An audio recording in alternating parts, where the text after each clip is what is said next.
Let us travel together to Pompeii, Campania, in the early summer of 79 CE. It is a morning in June, in the year 79 of the Common Era. The sun rises over the Bay of Naples, and in the city of Pompeii, a woman steps into her atrium to hear water dripping from the compluvium onto the impluvium below. The mountain Vesuvius stands to the north, its slopes green with vines, and when quiet, seemingly silent. The Porta Marina swings open on iron hinges on the 14th day before the kalends of September, and the first cart of the morning rattles across the threshold from the harbour road. You are standing just inside the gate as the oxen pass, close enough to feel the warm breath of the animals and to see the droplets of dew shaken from their hides. The driver does not look at you. His eyes are fixed on the narrow street ahead, where the polygonal paving stones gleam wet and black in the pre-dawn gloom. Around you, the guardhouse stirs with the movement of soldiers roused from their pallets, though they make no challenge to this early traffic. The cold air moves across your face, carrying the mineral scent of the sea from the southwest, that particular salt heaviness that fills the harbour district before the sun burns it away. You taste metal on your tongue. Pompeii has known roughly 2,000 years of mornings like this. The earliest settlement at this place may date to the 8th or 7th century BCE, when Oscans possibly chose this ridge above the Sarnus River for its command of coastal trade routes. Those first builders could not have conceived the stone city that would rise and spread across approximately 66 hectares within walls that would eventually hold 8 major gates. The Porta Marina where you stand is one of those 8, facing south toward the harbour where merchant vessels from across the Mediterranean once tied up, carrying goods like grain, copper, and wine in heavy amphorae. The hollow echo of wooden cart wheels on basalt paving stones follows the oxen as they turn east toward the Forum, that distinctive rhythmic knocking that will continue without pause until the gates close at dusk. You walk with the cart for a few paces, then step aside into the deeper shadow of a closed taberna. The street here is lined with the raised stepping stones that permit pedestrians to cross during floods, their worn summits catching what little light filters from the east. Between these stones, the ruts of countless vehicles have carved parallel grooves into the pavement over generations of commerce. Pompeii became a Roman colony in 80 BCE after the Social War, and the Roman engineers who replanned the street system preserved these practical features of earlier construction.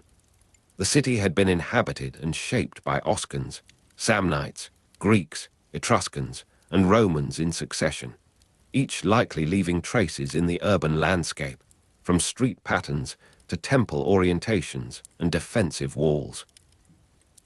A household slave named Felix rises before dawn in the service quarters of a modest domus near the Via dell'Abbondanza. He works from banked coals, his breath visible in the dimness as he coaxes the kitchen fire back to life with careful breaths and small additions of charcoal. The sharp smell of charcoal smoke mingles with yeast from distant bakeries, threading through the compluvium opening above him in the dark atrium.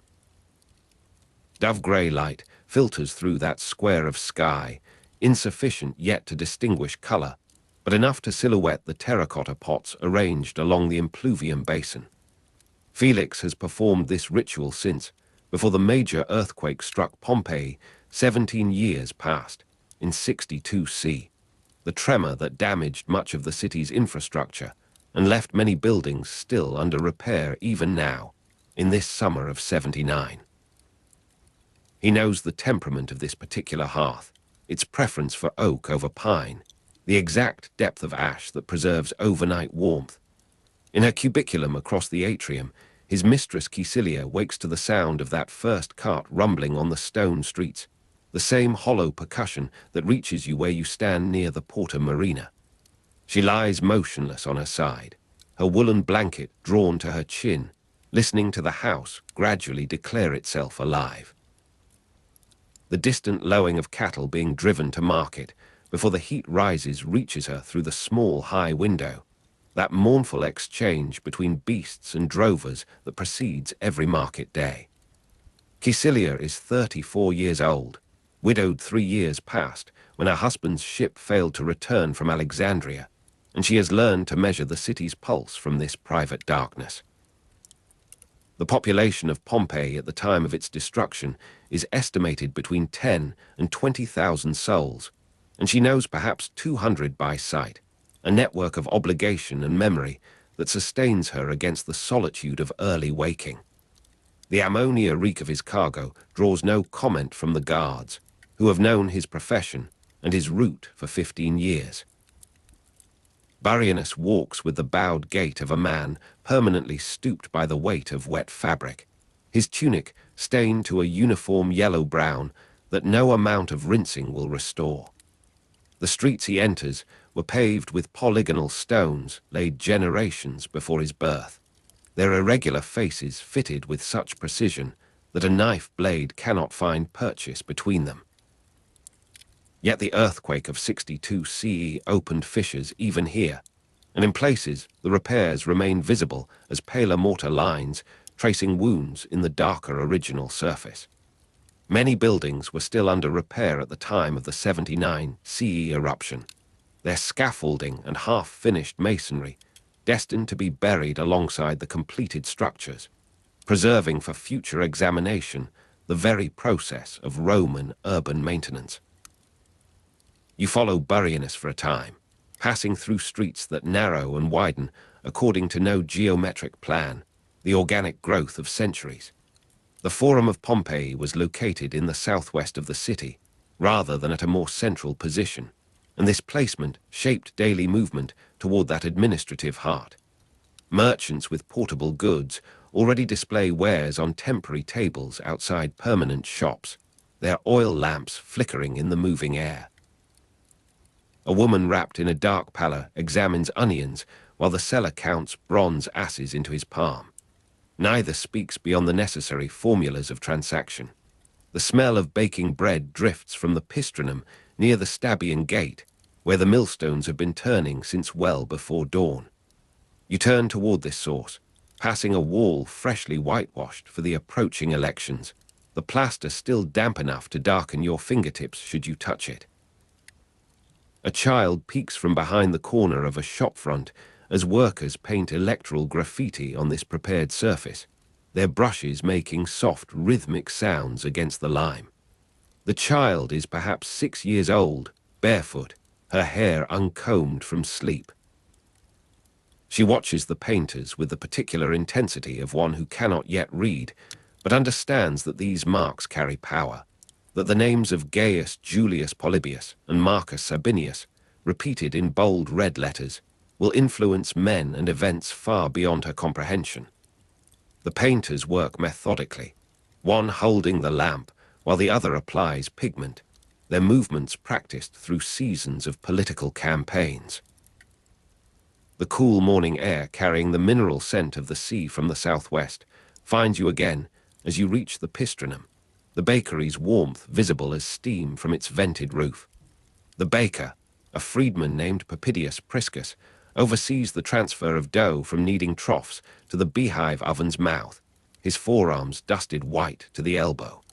4 slaves rotate the heavy millstones, blindfolded to prevent distraction from their endless circular labor.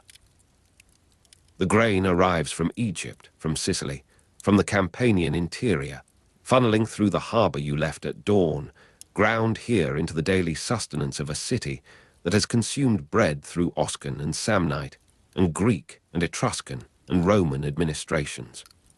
Pompeii was buried by the eruption of Vesuvius in 79 CE, along with Herculaneum, Stabii, and Oplontes. But that destruction lies months in the future as Priscus tests his first batch with an experienced thumb. You do not enter the bakery.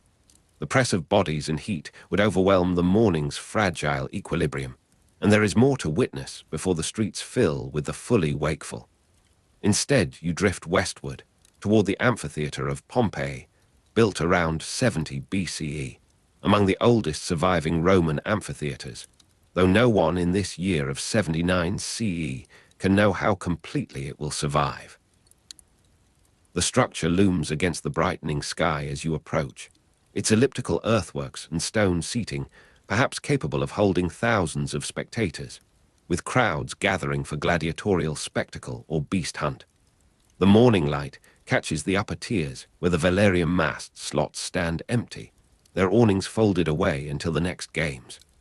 Grass grows between the seats where rain has deposited soil, green blades trembling in the air that moves across your face. A dog emerges from beneath the vomitorium arch, ribs visible beneath short, brindle fur. It pauses to watch you pass with the incurious assessment of animals long habituated to human presence, then continues its own dawn patrol of the monument's perimeter. The amphitheatre may predate the colony's formal establishment, and if so, was perhaps built by local magistrates. Some names appear on dedicatory inscriptions, possibly reflecting an ambition to provide spectacle for population drawn to arena entertainment. The structure required substantial earth-moving, and some scholars suggest the city wall may have been modified to accommodate it, reflecting the growing prominence of public entertainment in the decades following the social war.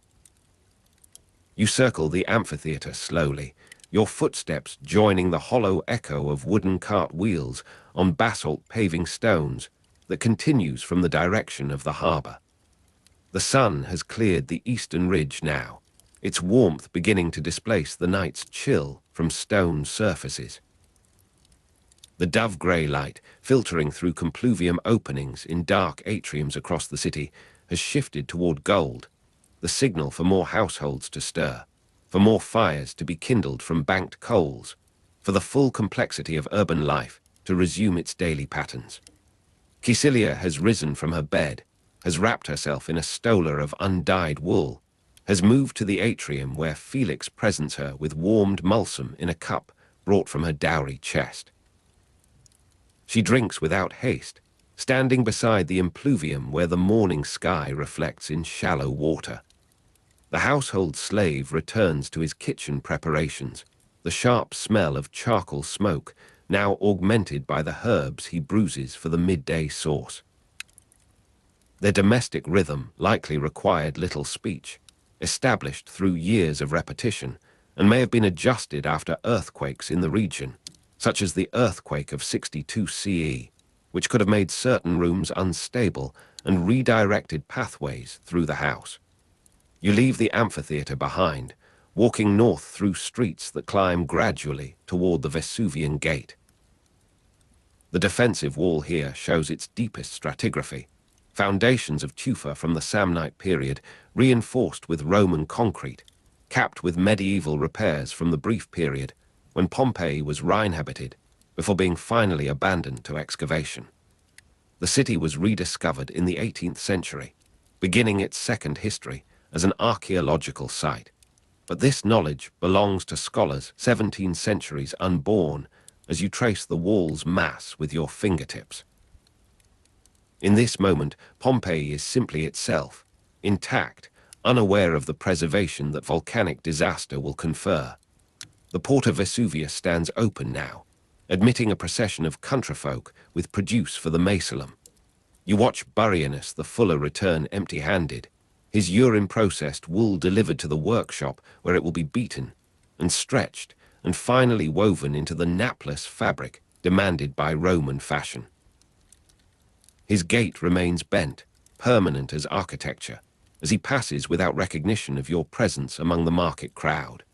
You find yourself at the intersection of the Via di Mercurio and the Via del Terme, the Street of Mercury and the Street of the Baths, named for the temple and the building that anchor this quarter.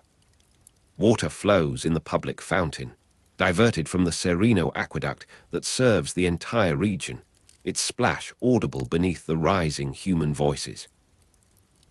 A woman fills her amphora, balancing it on her head with practiced equilibrium, her free hand steadying its base as she turns toward her destination. Her passage leaves you alone at the fountain, the cool morning air now thoroughly mixed with the warmer exhalations of waking humanity. The electoral painters have moved to a new section of wall, their brushes still working in that soft, rhythmic pattern. A child who watched them has been called inside by some unseen summons, her place taken by an elderly man who reads the names aloud to a small gathering of neighbors, passing the endorsements and family connections implicit in the formulaic phrases. Gaius Julius Polybius is supported by the matrons. The inscription declares a coded appeal to female influence in households where the formal vote belongs to male citizens. Marcus Sabinius enjoys the backing of the fruit sellers. The specificity of these allegiances, the transparency of interest group politics, reaches across centuries with unexpected intimacy. You drink from the fountain, the water metallic and cold from its underground channel. The taste recalls the sea that lies beyond the Porta Marina, that first gate where your morning began, the harbor where merchant vessels from across the Mediterranean continue to unload their diverse cargoes. The city covers approximately 66 hectares within its walls, and you have traversed perhaps half this extent in your wandering, the western and northern quarters still unexplored, the gardens and villas beyond the gates still awaiting your attention. But the sun climbs higher now, the shadows shortening toward their noon disappearance, and the quality of light shifts from invitation to demand. Felix brings Caecilia her breakfast in the triclinium, the reclining room where she will receive no guests this morning, eating alone with the formality due to her widow's status. The household slave has prepared eggs cooked in their shells, olives from the previous autumn's pressing, bread still warm from the pistrinum near the Stabian gate where Papidius Priscus now begins his second batch. The sharp smell of charcoal smoke provides a constant substrate beneath the more immediate aromas of her meal. She eats slowly, listening to the house around her, the creak of expanding timber, the drip of the impluvium as evaporation begins, the distant percussion of construction where earthquake damage still awaits final repair. You rest now, finding a bench in the portico of the Temple of Apollo, the oldest sacred precinct in a city shaped by successive peoples. The sanctuary's original Etruscan plan underlies its current Roman decoration, the transition visible in the alignment of its altar, slightly askew from the later columned enclosure. The air moves across your face, gentler now, less insistent than at dawn. The dove-grey light that filtered through compluvium openings at dawn has become impossible, the sun too high, the shadows too shallow. You close your eyes briefly, and the sounds of Pompeii in 79 CE surround you without urgency, the distant lowing of cattle now replaced by the closer voices of children released from morning lessons, the rhythmic scrape of a mason's trowel continuing restoration, begun after the earthquake of 62 CE, the persistent background hum of a city that has accumulated 700 years of such mornings. Something of each inhabitant remains in the texture of this hour, this light, this particular quality of air that carries the mineral scent of the sea from the southwest. A lizard emerges from a crack in the temple steps, pausing to absorb warmth before darting after prey invisible to human perception. You watch its stillness, its sudden movement, its stillness again. The world narrows to this small drama, the larger currents of commerce and politics receding to mere context for the lizard's hunger and the sun's provision. The temple's painted columns show their age in flaking pigment, in the pale rectangles where bronze letters once announced votive dedications, in the weathering of their capitals where rainwater has found every imperfection in the stone. Time moves differently now. The morning's imperative observation has softened to something more permeable, more accepting of gap and drift. You notice the texture of the bench beneath you, wood worn smooth by generations of seated worshippers and resting passers-by, its grain raised in patterns that invite idle tracing with a fingertip. The sound of water returns, not the fountain's splash, but a broader, more diffuse presence, the collective voice of cisterns and channels and household basins distributed through the urban fabric. Pompeii had 8 major gates in its defensive wall circuit, and water enters by as many channels, the life of the city distributed as fluidly as its traffic. The child appears again, or perhaps another similarly aged, similarly observant. She carries a woven basket of figs, moving with the deliberate care of one entrusted with a mission beyond her years. Her path takes her past your bench, past the lizard's territory, into the deeper shade of the portico where the afternoon will eventually find her playing some game whose rules belong to her generation alone.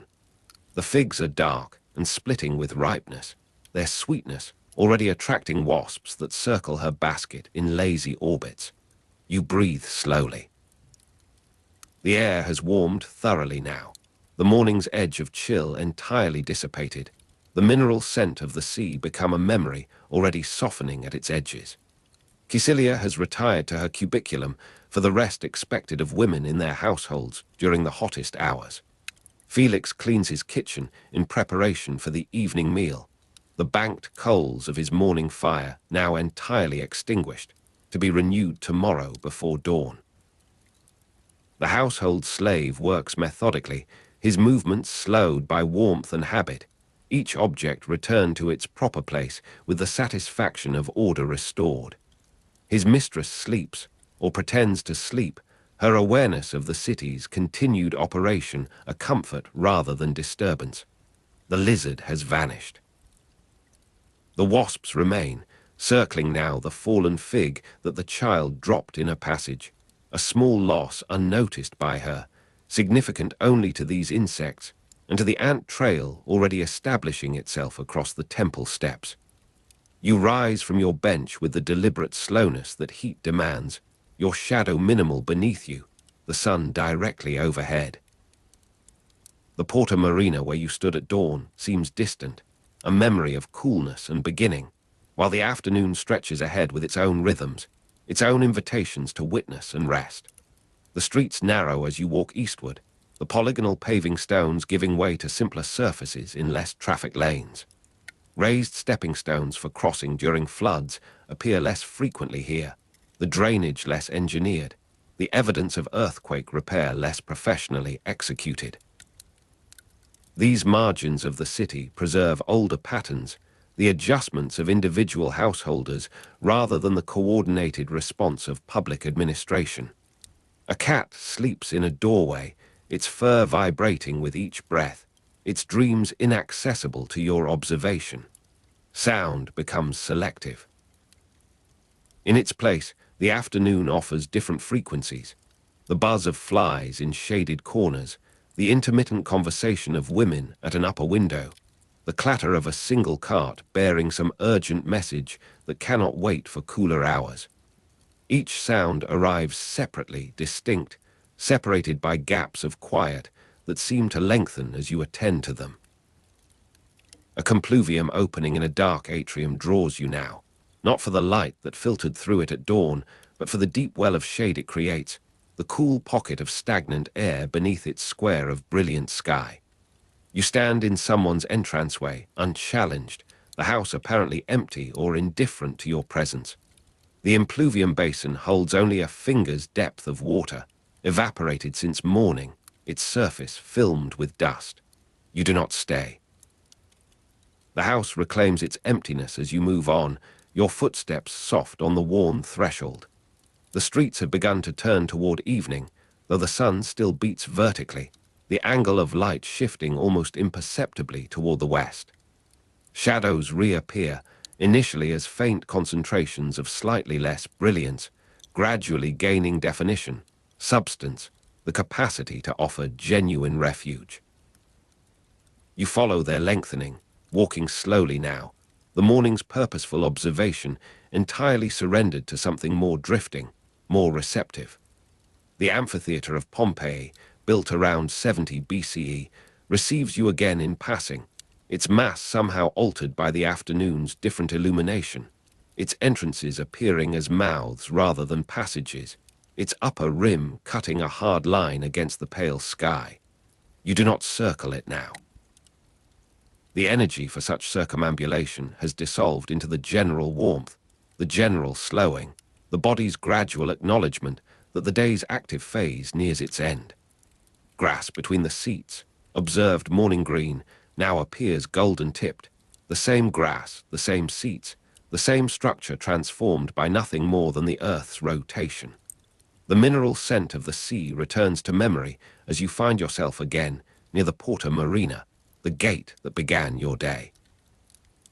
The harbour lies visible beyond, the water's surface flattened by afternoon stillness, the merchant vessels motionless at their moorings, their cargoes largely discharged, their crews seeking the shade of waterfront taverns. The scent persists, fainter now, overlaid with the organic richness of tidal flats, exposed by the receding water, the complex decomposition that produces the harbour's particular afternoon perfume. You stand at the threshold, neither fully inside the city nor beyond its walls. Each settlement has known this pause between activity and rest, this threshold moment when the body acknowledges what the spirit may resist. The sun touches the western ridge. The shadow of the city extends toward the sea, toward the harbour, toward the vessels that will depart with tomorrow's tide, carrying wine and oil and the manufactured goods of Campanian workshops. You feel the temperature drop, incremental, delicious, the first intimation of evening's relief. Caecilia wakes from her rest, refreshed or not, rising to perform the household inspections that establish her authority. Felix sets water to boil, the first step in a sequence that will conclude hours hence with the clearing of dishes and the final banking of coals against tomorrow's dawn. The household slave moves between kitchen and triclinium, his footsteps soft on floors that have absorbed such traffic since before his birth, that will continue to receive it until the eruption of Vesuvius in 79 CE buries this house, this household, this particular rhythm of service and command. You sit now, finding a low wall where the harbour road meets the city gate. The stone retains warmth, gradually surrendering it to the cooling air, a slow exhalation, matching your own breathing. The sky above the western mountains shifts through colors that have no names in your vocabulary, each gradation lasting only moments, each sufficient unto itself, each yielding to the next with the patience of astronomical necessity. The first star appears, not yet distinct, more a suggestion of possible brilliance than actual point of light. The child with the figs, or her counterpart, passes homeward, her basket empty, her day's responsibility discharged. She does not see you, or sees without registering, her attention turned toward whatever evening meal awaits, whatever familial greeting, whatever small ritual of conclusion marks her personal passage from day to night. Her footsteps fade on the polygonal paving stones, their hollow echo absent now, her weight insufficient to wake resonance from the tired stone. You remain. The city settles around you, its population of 10 to 20,000 individuals, each finding their particular evening configuration, their particular balance of food and conversation, and eventual sleep. The Forum in the southwest, not at the geometric center, empties of official business, its temples receiving only the dedicated few who the night has completed its slow passage through the streets of Pompeii, and the sky above Vesuvius lightens, from obsidian to the color of wet slate. You are standing at the harbour at dawn, though the harbour itself lies some distance to the west, its influence reaching you through the carts, already rumbling toward the marine gates with fresh catch from the Bay of Naples. Around you, the merchants are unloading their cargoes of garum and dried fish, of Egyptian grain and Syrian wine, their voices low with the particular roughness of men who have not yet broken their fast.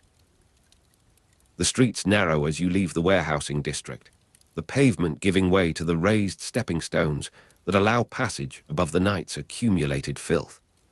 The Thermopolia of Pompeii are stirring now, more than 89 such establishments identified by the careful work of modern excavation, their counters of masonry with marble tops still bearing the polished concavities where countless elbows have rested in search of morning sustenance.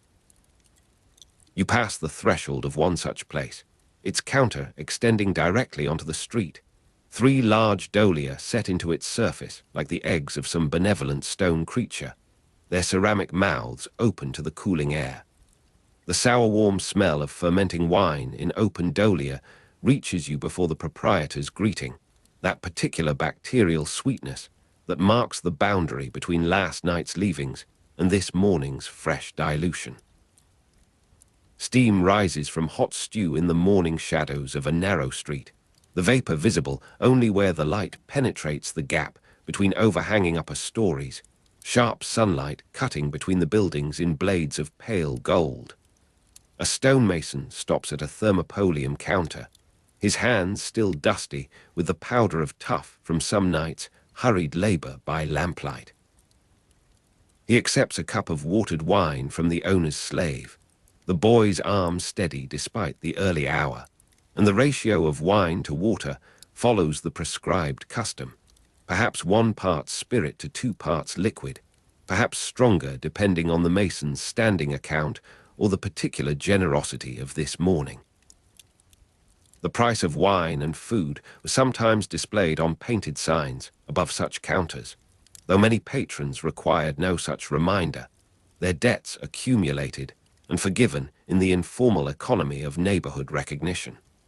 The mason drinks without removing his gaze from the street, his body angled to permit immediate continuation toward the building site, where his presence will be expected with the sun's full rise. The gritty texture of millet porridge eaten standing at a marble counter occupies him next, the spoon carved from bone or cheap wood, the porridge itself enriched with whatever fats remained from yesterday's preparations. You move past him, your shoulder brushing the painted plaster where frescoes of available items display their eternal abundance.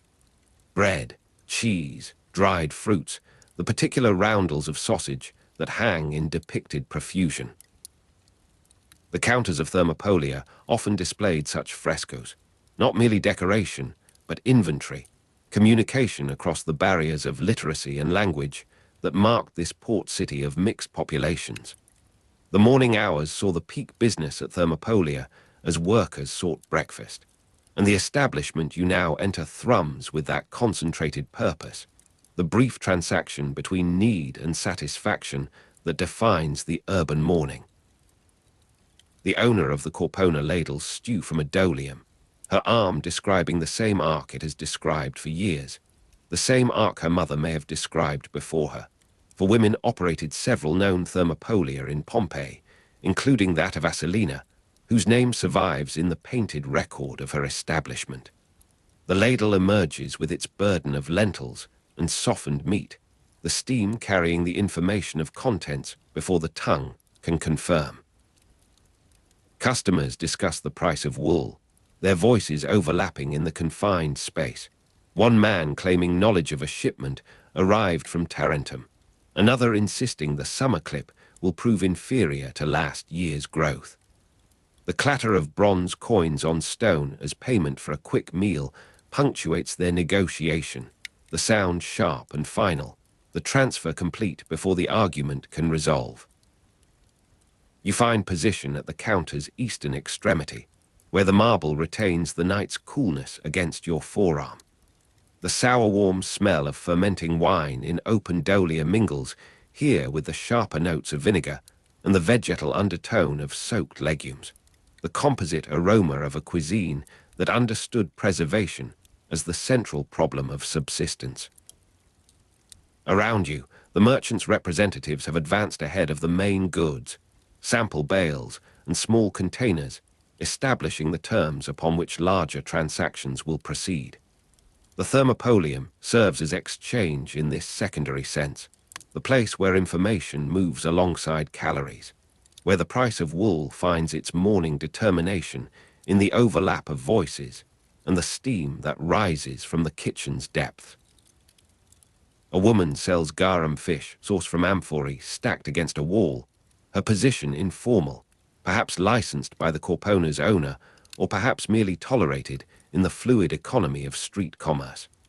The amphorae bear the marks of their origin, the painted labels of Spanish factories, or the more prestigious garum sociorum from the Atlantic coast, and she decants small measures for tasting, the liquid dark and dense with the concentrated essence of fermented fish. You observe the reactions of potential buyers, the flicker of assessment as the salt and umami reach their palates, the negotiations that follow in lowered voices.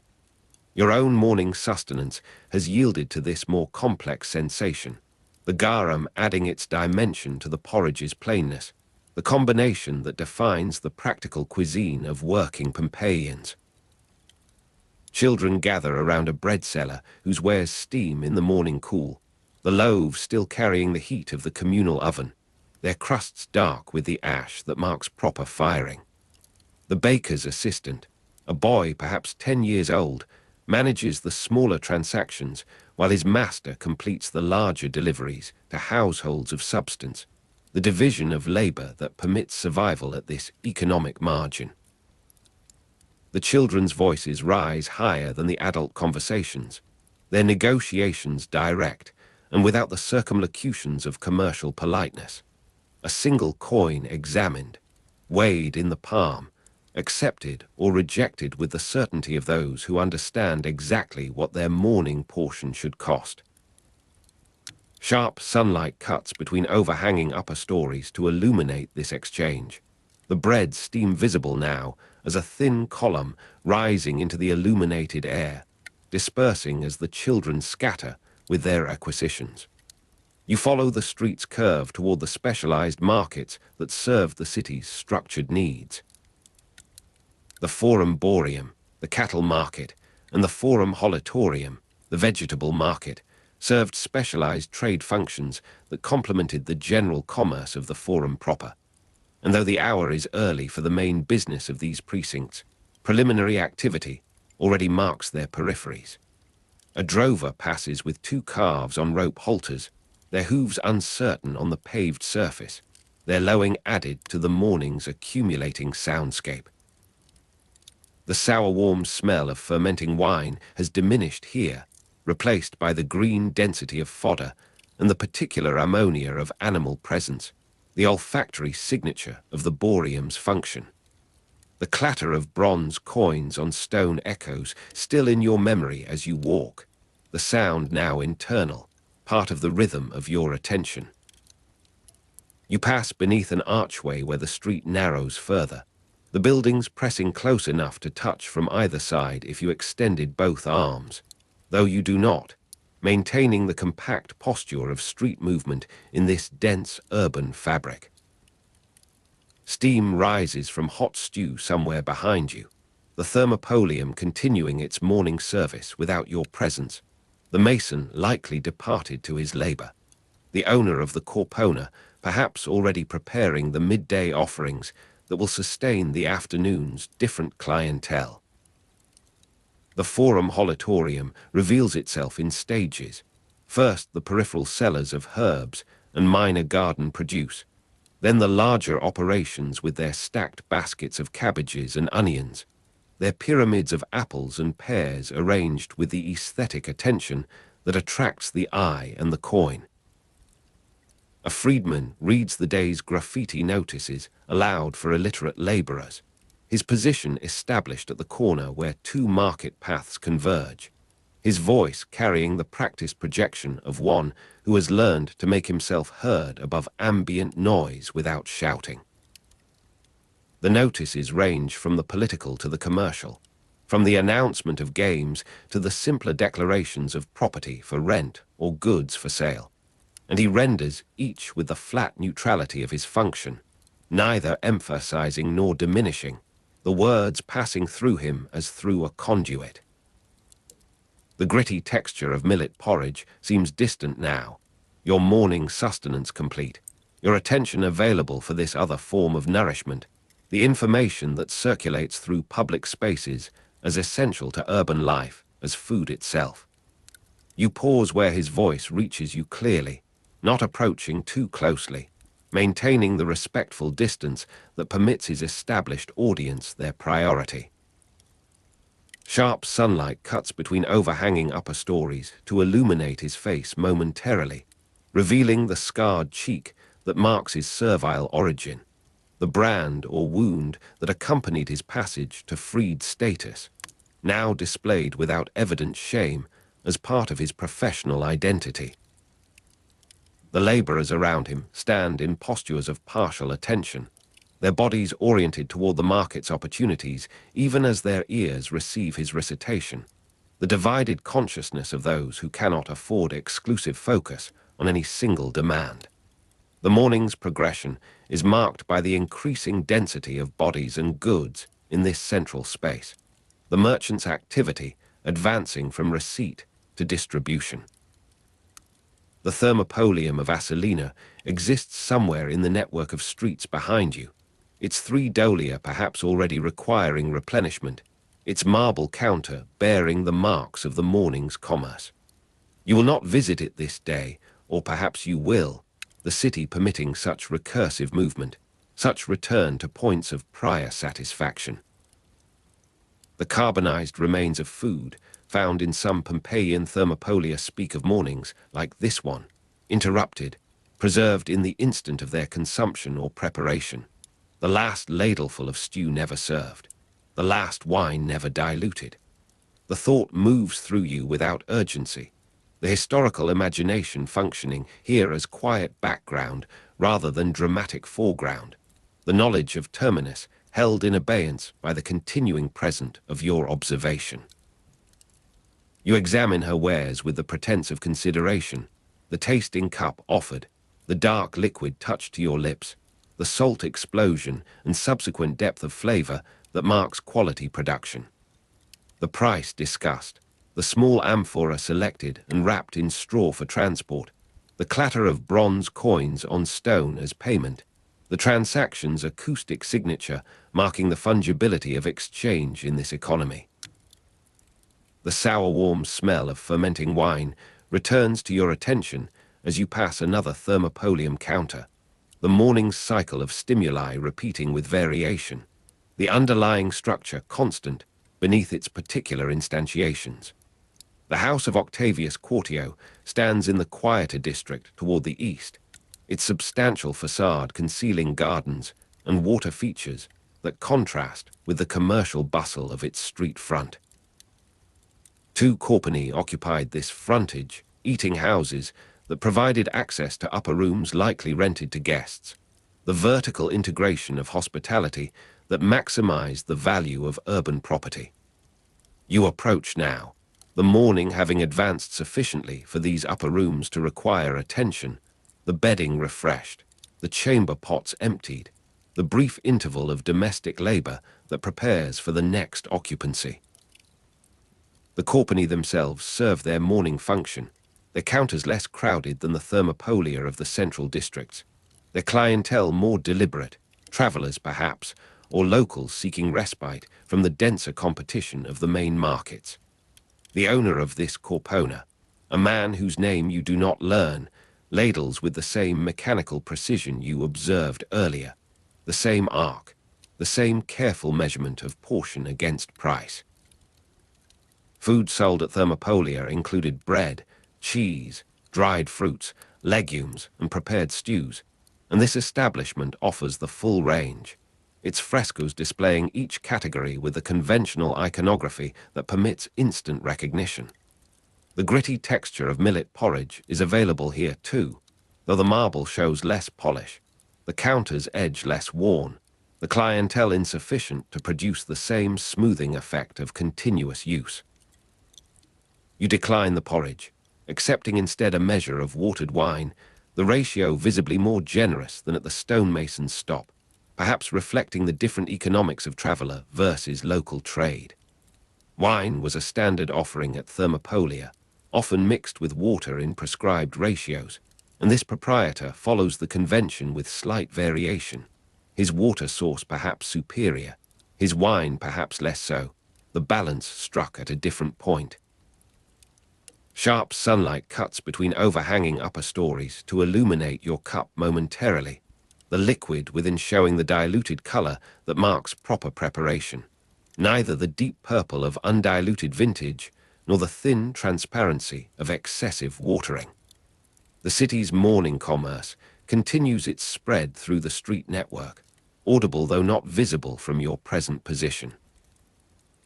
A freedman's voice carries to you where you stand at the Corpona's counter, the sound attenuated by distance and obstruction, but still recognizable in its rhythmic pattern, the cadence of public recitation trained for audibility. The laborers he addresses in this location differ from those of the holatorium, their trades construction rather than agriculture-related, their needs for information correspondingly adjusted, the notices of building contracts and material availability receiving greater emphasis in his selection. You listen without approaching, your position here established, your morning's movement having found temporary pause. The clatter of bronze coins on stone sounds from within the Corpona, another patron completing his transaction, the acoustic signal of commercial closure repeated across the city's morning. The Thermopolia of Pompeii, over 89 identified in the excavated portions, represent only a fraction of the original total, the volcanic preservation incomplete, the modern recovery partial. You hold this knowledge without allowing it to dominate perception, the present instantiation sufficient for experience, the historical frame available but not obligatory. The bread's steam, the garum's density, the wine's sour warmth, the porridge's grit. Each sensation maintains its distinct registration, the sensory vocabulary of this particular morning accumulating its own grammar, its own syntax of association. You finish your wine, the cup returned to the counter's surface with the slight click of ceramic on marble, the sound absorbed into the ambient texture of the establishment. The owner moves to attend another arrival, his attention transferable, your presence now complete in this location. The Forum Boreum and Forum Holatorium continue their specialized functions elsewhere, your path perhaps returning to them, perhaps not, the city's geography permitting multiple routes, multiple sequences of encounter.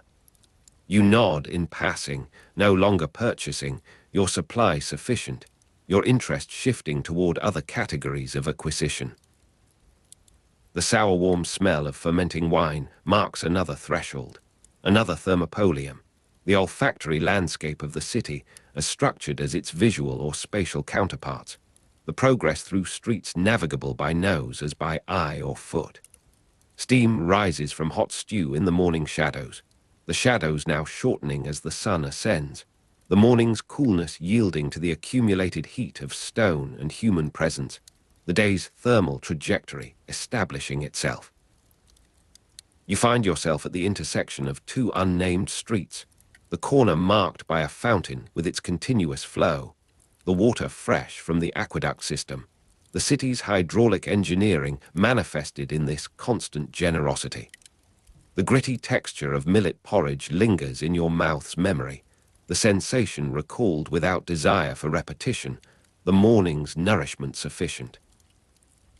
A stonemason passes, perhaps the same, perhaps another, his dust-marked clothing identifying his trade, his destination presumably the site where his labor continues, his morning pause at the Thermopolium now distant in his own experience, absorbed into the continuity of work. Sharp sunlight cuts between overhanging upper stories to mark his passage, the illumination brief, the shadows return immediate, the street's geometry creating this strobe, effect of visibility and obscurity. The Thermopolium of Asolina, with its 3 dolia, its marble counter, its painted record of female proprietorship, exists in your mental map of the city, a point of reference not currently visited, but available for future orientation. Women operated several known Thermopolia in Pompeii, and this knowledge informs your observation of other establishments, your attention alert to the possibility of similar identification, the gender of counterladling arms noted and registered. The owner of the Corpona where you now again find yourself, this return unplanned, circuitous, is male, his operation perhaps one of the 2 Corpini associated with the house of Octavius Quartio, though you have moved from that proximity, the spatial relation uncertain. These corpini provided access to upper rooms likely rented to guests, and you observe a traveller descending from such stairs, his pack fresh with the compression of recent travel, his direction toward the street's continuation and the city's western exit. The clatter of bronze coins on stone accompanies his departure, his settlement of account audible across the small space, the sound's sharpness contrasting with the muffled quality of voices in this enclosed interior. You remain at the threshold, neither fully inside nor outside, the position that permits observation of both domains, the street's flow and the establishment's contained activity. The advance of hours alters the commercial landscape, the emphasis shifting from receipt to distribution, from wholesale to retail, from the large transaction to the small. You listen to the content without the need for his service, your literacy permitting direct engagement with written texts, though none currently present themselves for your attention. The notices include mention of games to be held, of property for rent in the insula near the Bath complex, of a lost mule with identifying marks, of the political candidacy of a local notable, each item received by his audience with the particular attention appropriate to its relevance, the games noted by all, the property by those seeking change of residence, the mule by non-present, the candidacy by those with client obligations to consider. One labourer's consumption of porridge continues as he listens, his divided consciousness managing both inputs. You move past this congregation, the freedman's voice diminishing behind you, the street opening into a wider space where the morning's accumulated heat begins to assert itself, the stone radiating back what it has absorbed. The Thermopolia of Pompeii, over 89 identified, continue their service, their counters of masonry with marble tops receiving the pressure of elbows and the exchange of coins, their dolia gradually emptying, their frescoes displaying their static abundance.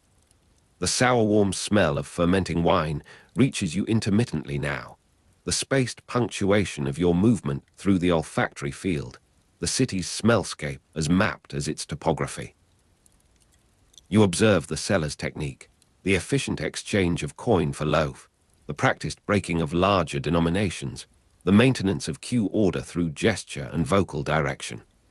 The bread's quality varies with the flour's source, the milling's care, the fermentation's duration, the firing's temperature, and experienced buyers assess these variables through crust color, crumb texture, residual warmth, the full sensory examination compressed into the brief transaction moment.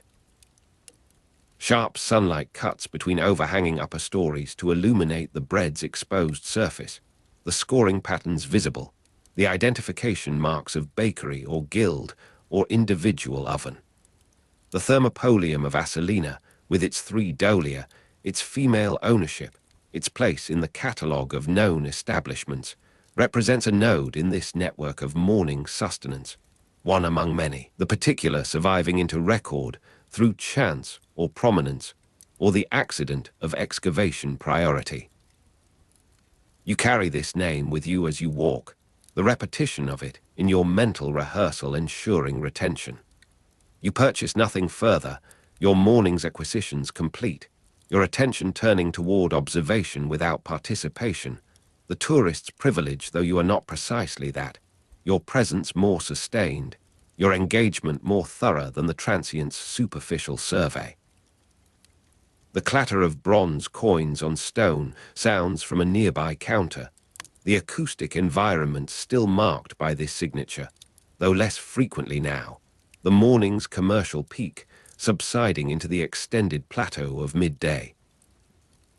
The house of Octavius Quartio, with its 2 corpini, its gardens' elaborate water features, its integration of residential luxury with commercial utility, stands as example of the city's social complexity, the coexistence of display and profit, the aristocratic and the mercantile not opposed, but intertwined. The morning's commercial peak subsiding into the extended plateau of midday. You are standing at the edge of the Forum of Pompeii, as the sun reaches its highest arc overhead. The Forum was the commercial, religious, and political center of the city, and now at noon its full significance unfolds in the press of bodies, the murmur of transactions, the slow drift of ritual smoke. Around you, merchants unload their final cargoes before the afternoon lull, their voices subdued by heat and habit. The white glare of midday sun on travertine paving forces your eyes to narrow, transforming the open space into a luminous field where edges soften and distance dissolves into haze. The Forum was surrounded by colonnades on three sides, with the Temple of Jupiter closing the fourth, and you feel the architecture's embrace as you move forward between the eastern and western porticos. The northern boundary opens toward the Vesuvian plain, but your attention draws southward to where the great temple dominates with its pediment and flanking arches. Columns cast slender shadows that shrink toward their bases as the sun passes directly overhead, offering almost no refuge from the light. Warm air shimmers above the open expanse, distorting distant columns so that they seem to waver like reeds in water, their solidity momentarily uncertain. You pass beneath the eastern colonnade, where shops and offices of bankers, merchants, and public officials line the Forum's edge, their doorways framing scenes of private negotiation. A money changer sits at his stall, testing coins for authenticity with practiced movements, his balance scale catching the light as he weighs bronze against bronze. He does not hurry. The afternoon stretches before him with the same patient extension it offers to all who labor here. You observe the deliberate rhythm of his work, the way he turns each coin to inspect its relief, the soft clink as acceptable pieces fall into a leather pouch at his hip. The basilica at the Forum's southwest corner was the largest building in Pompeii for public assemblies, and from its broad steps a candidate for aedile addresses a small crowd whose attention flickers between his promises and the demands of their own schedules. His voice carries the trained cadences of public speaking, rising and falling in measured periods that owe much to Greek rhetorical models.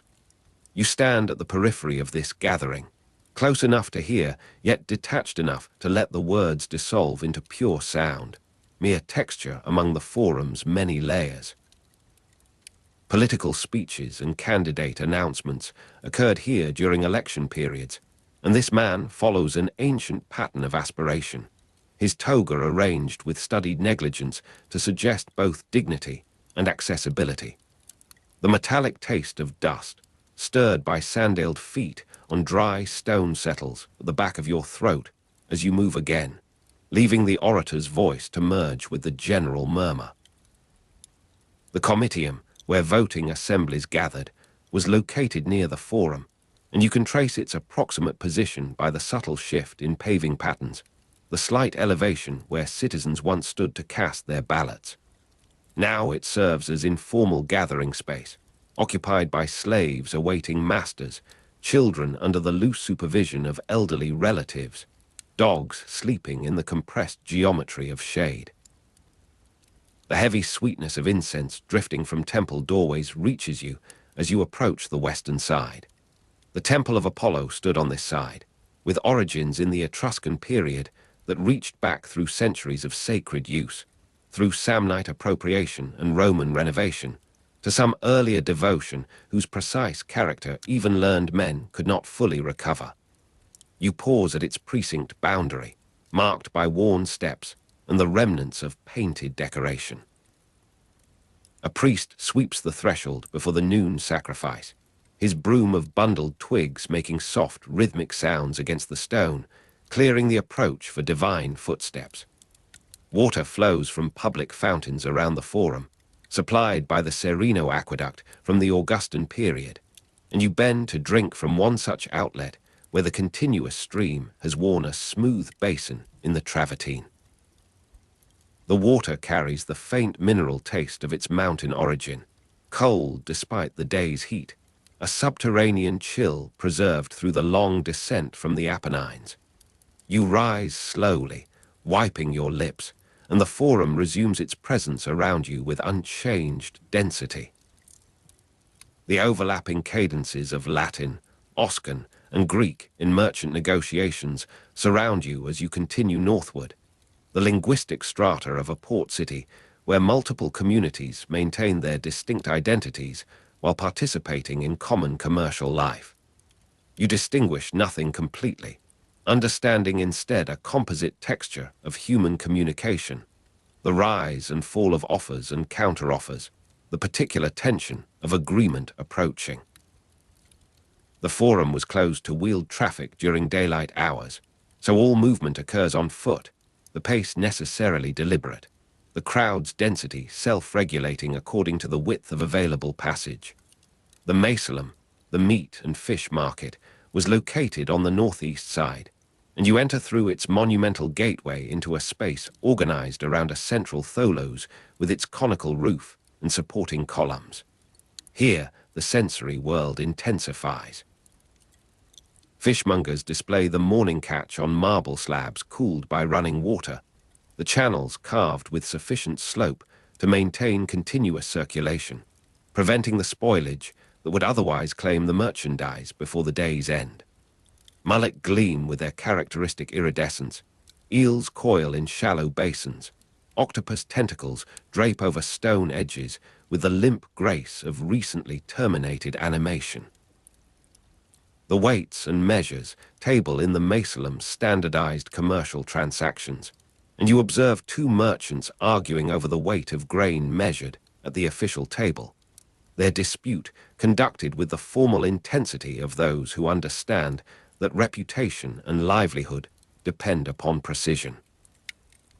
The Mensa Ponderaria, the official weights table, ensured fair measure through its calibrated standards, its bronze vessels protected from tampering by civic regulation and personal honor alike. You do not intervene in this disagreement, which proceeds according to understood protocols, each party citing witnesses, appealing to the visible evidence of the equipment itself. The Temple of the Lares Publici celebrated the city's protective spirits, and you find its modest structure tucked between commercial buildings, easy to overlook amid the more ambitious monuments, yet essential to the civic imagination. Here the collective guardians of Pompeii received their due observance, the spirits of place and community, honored alongside the greater divinities whose temples dominated the visual field.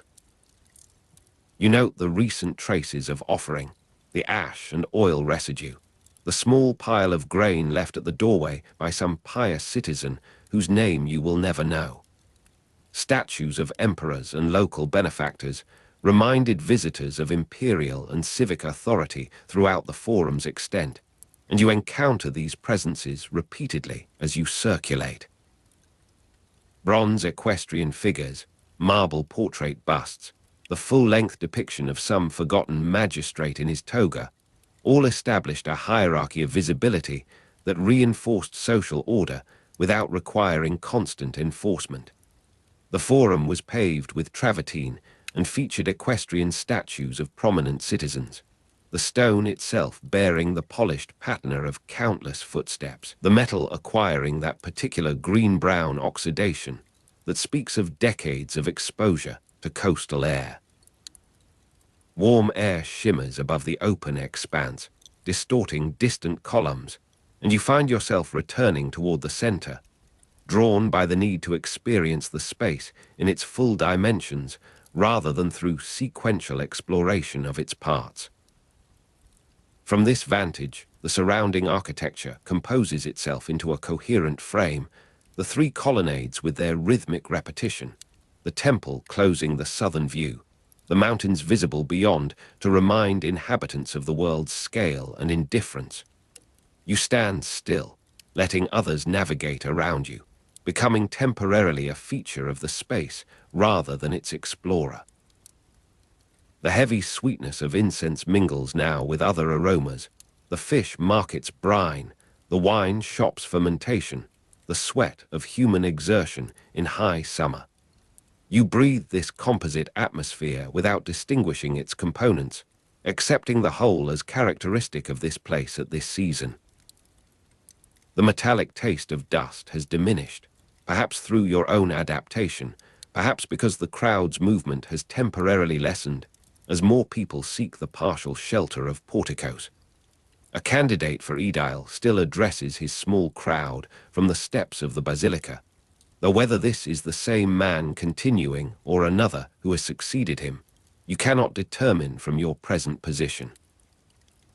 You catch fragments of promise, reference to road maintenance, to market regulation, to the proper celebration of games, the practical matters upon which municipal reputation depended. The overlapping cadences of Latin, Oscan, and Greek continue around you, and you recognize now how this linguistic multiplicity served as both barrier and bridge, excluding those without appropriate competence while offering pathways for those who invested in learning. The basilica was the largest building in Pompeii for public assemblies, and its interior darkness, visible through multiple doorways, suggests the contrast between outer brightness and inner shade, the architectural equivalent of moving from public to more contained space. You approach the temple of Jupiter, whose closure of the forum's fourth side creates the sense of enclosure that distinguishes this space from the unbounded agora of Greek cities. You feel this completion as you stand before its steep staircase, looking upward toward the cella where the Capitoline triad received worship. The temple's elevated position, emphasized by its podium, establishes visual dominance that corresponds to religious and political supremacy, Jupiter's gaze extending across the city's affairs. The priest has completed his sweeping of the temple of Apollo's threshold, and you observe him now preparing the preliminary elements of sacrifice, the arrangement of vessels, the inspection of entrails from some earlier offering used for divinatory confirmation. This continuity of practice matters more than any individual performance. You follow the sound of one fountain to its source, finding a small crowd gathered in the temporary community of thirst.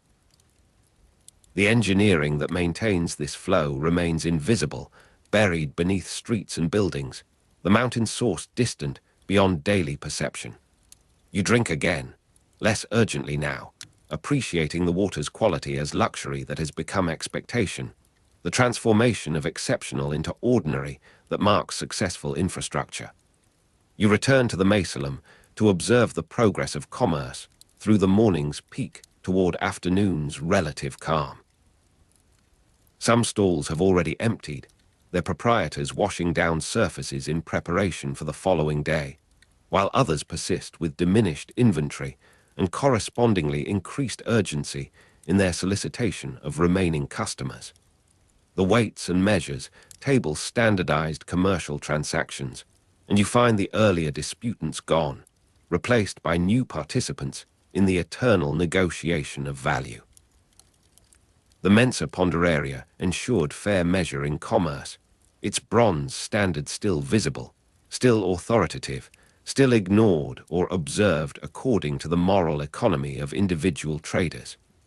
You watch a woman test the heft of a chicken against her own experienced estimation, the silent calculation of worth that precedes verbal bargaining. Shops and offices of bankers, merchants, and public officials line the colonnades, and you examine these spaces more deliberately now, noting the diversity of commercial signage, the painted advertisements for services, the subtle indicators of prosperity, or its absence in the condition of doorways and display counters. A money changer tests coins for authenticity at his stall, the same operation you observed earlier or another identical in function, the activity so standardized that individual practitioners become interchangeable in memory. The prohibition against wheeled traffic shapes the rhythm of social encounter, the possibility of stopping without obstruction, the general reduction of velocity that permits observation and recognition. You appreciate this as you move freely without the need to anticipate carts, the only wheeled presence the occasional handcart maneuvered by slaves delivering goods too heavy for manual transport. You make your way to the temple of the Lares Publici, intending fuller observation than your earlier passing permitted. The site requires attentive looking to distinguish sacred from secular, the temple's modest scale allowing it to nestle within the urban fabric without commanding separate attention. You identify the altar, the small cella, the traces of frequent visitation in worn steps and polished doorposts, the accumulated devotion of years compressed into material record. The combination of durable stone and prestigious metal established a vocabulary of civic pride that required constant renewal as generations succeeded one another. Warm air shimmers above the open expanse, and you locate yourself by this phenomenon, using the visible wavering as orientation marker, knowing that beyond this optical disturbance lie the mountains, the sea, the broader world that contains Pompeii without being contained by it. You trace the comitium's boundary stones, the slight differentiation in pavement that marked transition from general to specific political space. The heavy sweetness of incense intensifies as noon approaches, the hour of sacrifice drawing near across multiple cult sites simultaneously. You smell the particular resin associated with Apollo's worship, distinct from the mixture used at Jupiter's altar, the specialized knowledge of priests encoded in olfactory signature. The metallic taste of dust returns as you move through a pocket of denser crowd, some temporary congestion around a popular vendor or unexpected announcement. The white glare of midday sun forces your eyes to narrow, and you accept this repeated adjustment as the body's dialogue with environment, the protective reflex that preserves vision against excessive stimulus. You find partial refuge beneath the western colonnade, where the roof's projection creates a zone of graduated shade, not cool exactly but less hot, the difference sufficient to register as relief. A candidate for Edile concludes his address and descends the basilica steps, his small crowd dispersing with the abrupt dissolution of temporary congregation, individuals resuming their previous trajectories as if the interruption had never occurred. This fragment of democratic or oligarchic process, depending upon one's interpretation of Pompeian constitution, completes its cycle with minimal disturbance to surrounding activity. The overlapping cadences of Latin, Oscan, and Greek persist, though perhaps with altered distribution as the day's character shifts, some speakers departing, others arriving, the aggregate composition continuously changing while maintaining recognizable texture. You distinguish now more Greek than earlier, perhaps reflecting the arrival of a ship whose crew and passengers bring their language temporarily to prominence in waterfront commerce. You hold the comprehensive characterization of this space in awareness as you continue your slow circulation, refusing to privilege any single function over others, recognizing the integration that makes the forum meaningful. You verify its geometry against your accumulated experience, the mental map consolidating through repeated traversal. You observe the social choreography of fountain access, the deference to status in ordering of precedence, the informal queuing that emerges without explicit instruction. The water's abundance, its continuous availability, represents imperial investment in provincial welfare, the aqueduct's construction a gift of stability and prosperity that outlasts any individual reign. You note how the Macelam's internal organization extends the forum's general commercial logic into specialized domain, the concentration of particular goods permitting comparison and competition that benefits informed consumers. The technology of preservation remains simple yet effective, the continuous flow carrying away heat and waste, maintaining conditions that prolong marketability. You examine the weights and measures equipment with the attention of one who appreciates precision, the calibration marks, the wear patterns that indicate decades of faithful service, the official seals that guarantee authenticity. Trust in such institutions enabled the expansion of trade beyond face-to-face communities, the possibility of dealing with strangers based on confidence in mediating structures. You return to the temple of Apollo as the noon sacrifice begins, the priest's preparations complete, the small assembly of worshippers gathered in appropriate formation.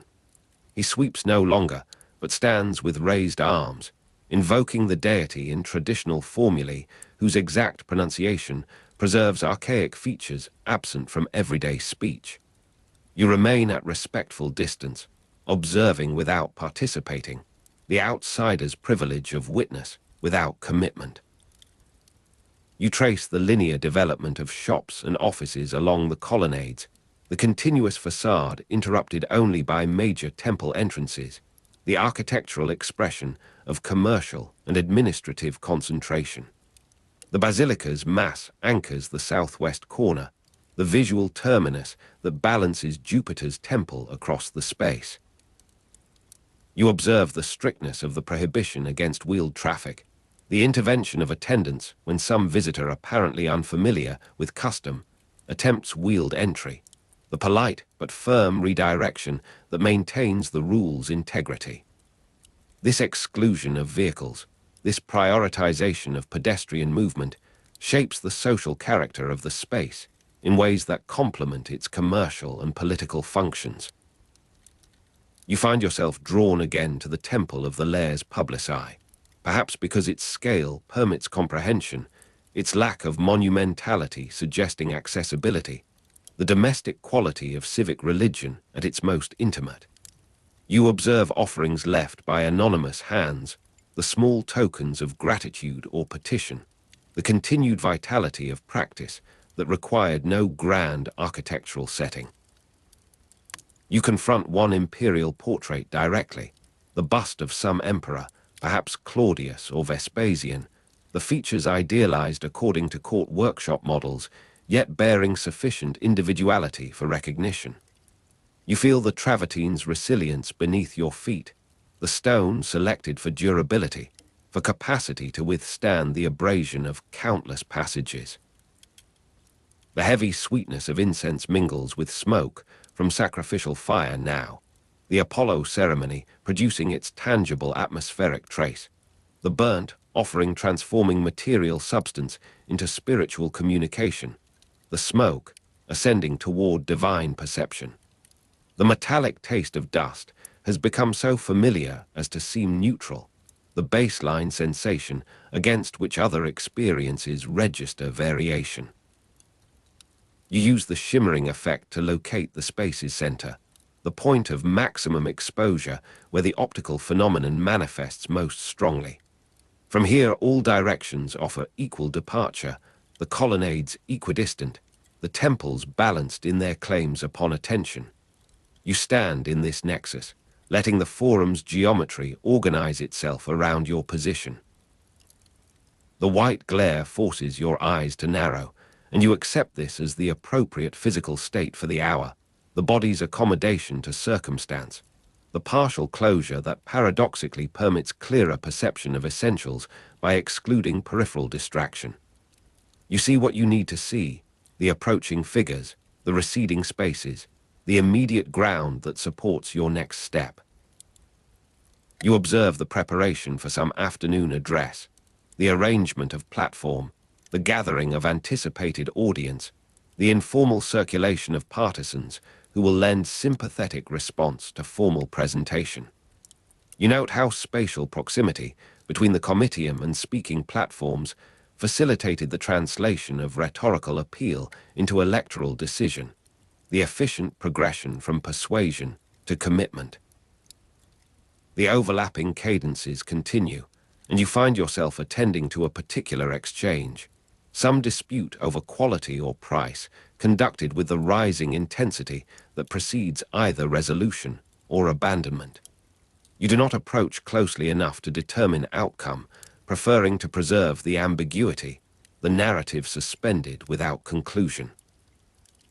You admire the skill involved, the rapid assessment of weight and alloy, the identification of worn genuine versus clever counterfeit, the knowledge accumulated through years of handling that transcends explicit criteria.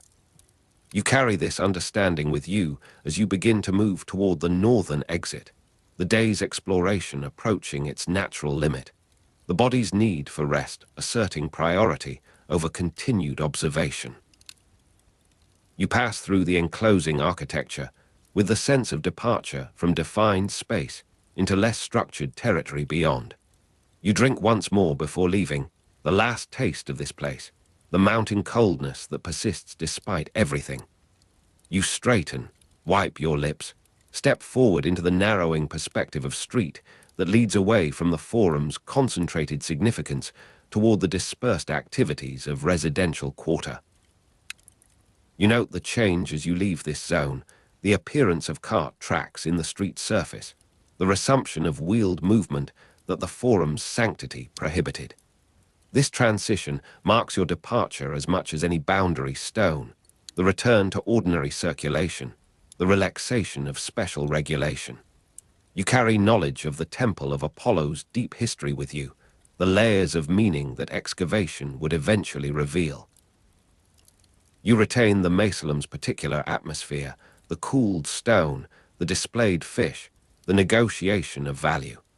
You remember the disputants, their passion for precision, the social importance of fair dealing.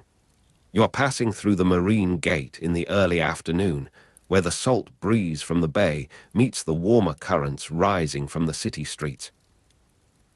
The suburban baths lie just inside the walls, their terraces positioned to catch the glint of open water between the columns of the portico.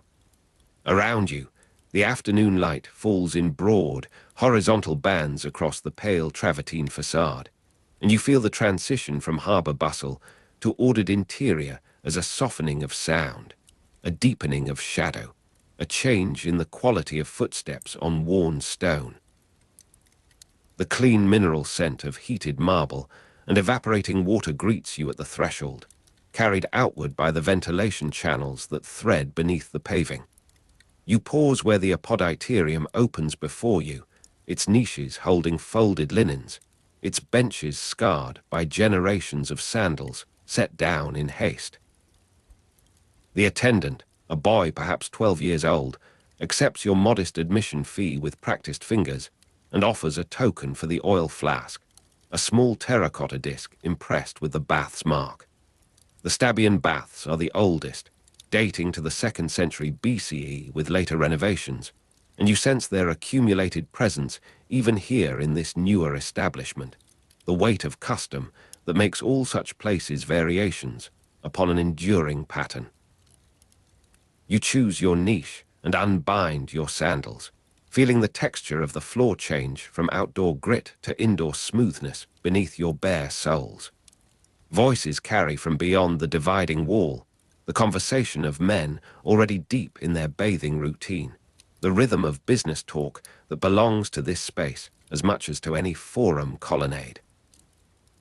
The Atrium holds a particular stillness, a held-breath quality between the world outside and the progressive surrender of clothes, of status markers, of the armored self that walking the streets requires. You fold your tunic with deliberate care, noting how the lamplight catches the oil sheen on nearby shoulders, how the air itself seems thicker here, preconditioned by the heat that seeps through every wall. A merchant named Lucius Calventius and his client from Neapolis have claimed the corner benches in the tepidarium, their voices low but carrying in the resonant hollow of the vaulted ceiling. You settle nearby, not so close as to intrude, near enough to observe the choreography of their negotiation. The tepidarium wraps them in its mild embrace, neither the shock of cold nor the demanding intensity of steam, but a liminal warmth that encourages unguarded speech. Their forearms rest on the curved marble of the bench edge, their postures mirroring each other in the unconscious language of equals seeking agreement. The merchant speaks of grain shipments delayed by contrary winds at Ostia, and his client responds with figures calculated to the last cestus. Yet both men move through this exchange with the relaxed musculature of those who trust the room to hold their confidence. The tepidarium serves this function, this easing of boundaries, and you watch how the warmth unknots their shoulders even as their words maintain careful precision. The walls around them bear the faint discoloration of countless such conversations, the residue of breath and sweat, and the olive oil that precedes every proper bath. You trace with your eyes the stucco relief of garlanded bucrania, the painted pilasters that frame niches where lamps gutter in protected alcoves. The merchant extends his foot toward the hypocauste vent at the base of the wall, feeling the gentle current of warmed air that rises through the system of raised floors and wall flues. His client notes the gesture, understands its significance, a shared appreciation of the infrastructure that makes this comfort possible. Their negotiation continues, now touching upon the matter of warehousing, and you perceive how the bath has accomplished its social purpose, transforming potential adversaries into temporary intimates bound by the etiquette of shared nakedness. You rise from your bench and move toward the caldarium, passing through the doorway where humidity gathers like a physical barrier. The enveloping humidity receives you as a second skin, immediate and absolute. Your lungs adjust to the density, drawing slower, deeper, finding the rhythm that this atmosphere demands. Around you, the light diffuses through steam until figures become suggestions, movements traced in silhouette against the brighter squares of high windows. The scrape of bone strigils against oiled skin reaches you from somewhere to your left, a rhythmic sound like distant cultivation, the tending of human earth. A slave needs perfumed oil into her master's shoulders before he enters the caldarium, her thumbs working methodically along the ridge of trapezius, the hollow above the collarbone. You observe the absorption in her face, the professional distance that attends intimate service, the way her hands know this body better than any physician, any lover. The oil carries cedar and rosemary, expensive infusions that announce status in the very fragrance that rises with the steam. Her master, a man whose age you estimate at 50 winters, permits his head to fall forward, surrendering to her expertise, and you note the scar tissue at his shoulder, an old wound that her fingers navigate with practiced delicacy. The central baths were still under construction at the time of the 79 CE eruption, but here in the suburban baths, established and complete, the rituals proceed with the certainty of long tradition.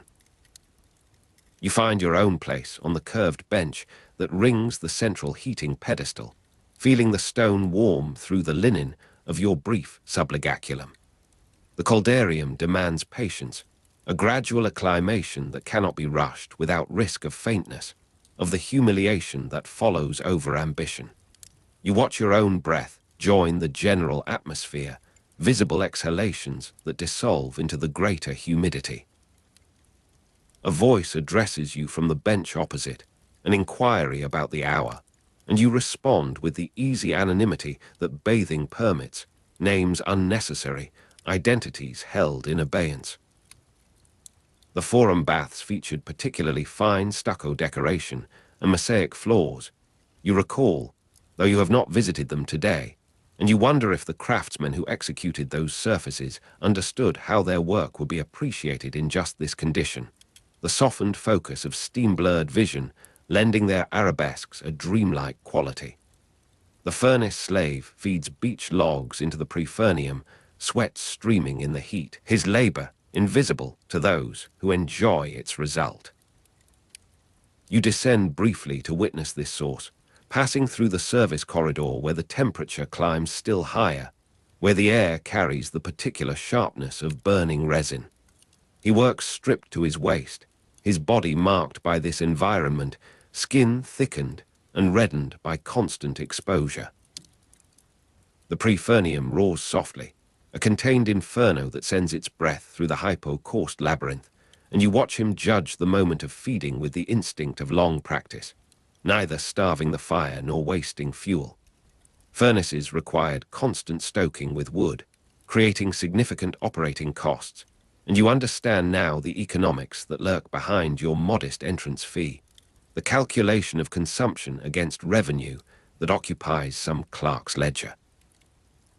The slave does not look up from his task, his rhythm uninterrupted by your observation, and you retreat upward with renewed awareness of the labor that sustains your comfort.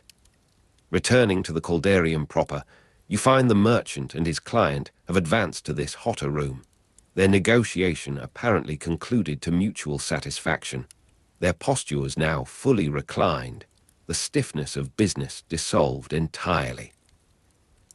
They speak of lighter matters, of horse racing at the amphitheatre, of a mutual acquaintance's unfortunate marriage, the easy commerce of established friendship. Bathers progressed from cold to warm to hot rooms, then reversed the sequence, and you recognize that these men have found their natural station, will linger here until the heat completes its work of opening pores and loosening tongues. The enveloping humidity surrounds them as a medium of transformation, and you feel your own edges softening, the particular concerns that accompanied you through the marine gate receding to manageable proportion. You rise finally, accepting the moment of transition, and move toward the frigidarium. The passage between temperatures marks itself on your skin as anticipation, the body's memory of previous immersions, the knowledge of what awaits. The sudden chill of immersion claims you completely as you descend the steps, the water closing around your calves, your thighs, your waist, until you push off and let yourself float in the shock of it. The cold plunge pools were often decorated with elaborate mosaic pavements, and through the rippling surface you glimpse fragments of marine imagery, dolphins and tritons, and the geometric borders that frame them, the craftsmanship intended for just this fractured appreciation. Your heart pounds its protest, then moderates, finding the equilibrium that cold water eventually imposes, the clarity that follows initial distress. You surface, gasping slightly, and grip the pool's edge, letting your breathing settle into the new rhythm. Around you, others undergo the same transition, their exclamations muted by the acoustics, the splash and drip of movement in water. The clean mineral scent persists even here, though transformed, carried on colder currents that speak of stone rather than steam. You tread water slowly, feeling the heat drain from your surface, the internal warmth preserved in deeper tissues, the ancient wisdom of contrast that Roman bathing embodies. The suburban baths near the marine gate offered views of the sea, and through the high windows you catch a rectangle of distant blue. The horizon line that connects this contained experience to the greater waters that brought Pompeii its prosperity. Emerging from the pool, you accept the rough linen from an attendant's hand, rubbing circulation back into your limbs with deliberate vigor. The sequence reverses now, the return journey through tepidarium to apoditerium, the gradual reclamation of clothed identity. But afternoon advances, and you remember that women had restricted hours at some baths, or used separate facilities, the social architecture that governs even spaces of apparent freedom. The afternoon hours belong to women in certain establishments, and you observe now the subtle shift in population, the appearance of figures previously absent, the adjustment of attendants to different expectations.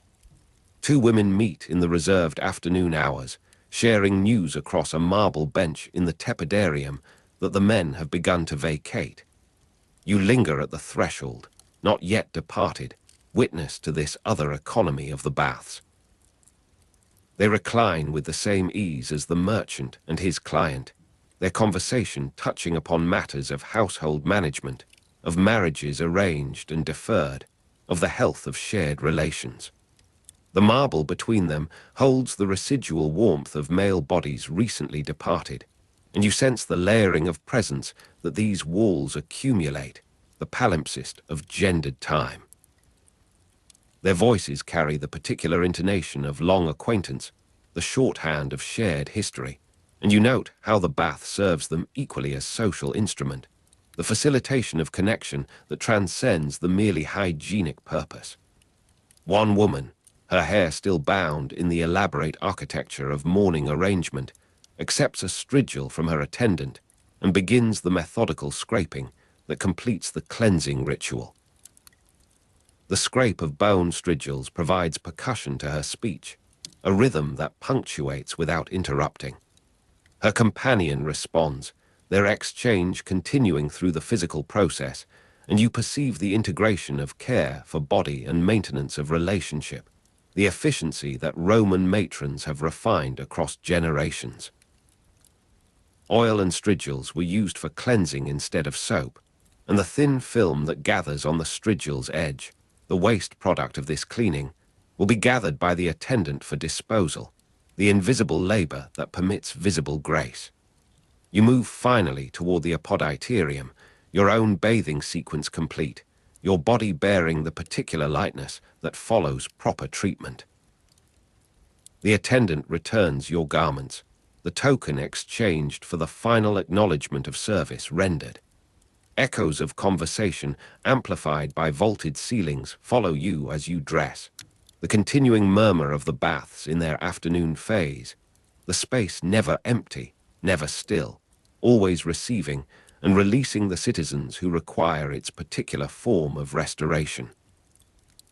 Slaves attended bathers with oil flasks, towels, and grooming services, and you press a small additional coin into your attendant's palm, recognition of attention that exceeded mere obligation.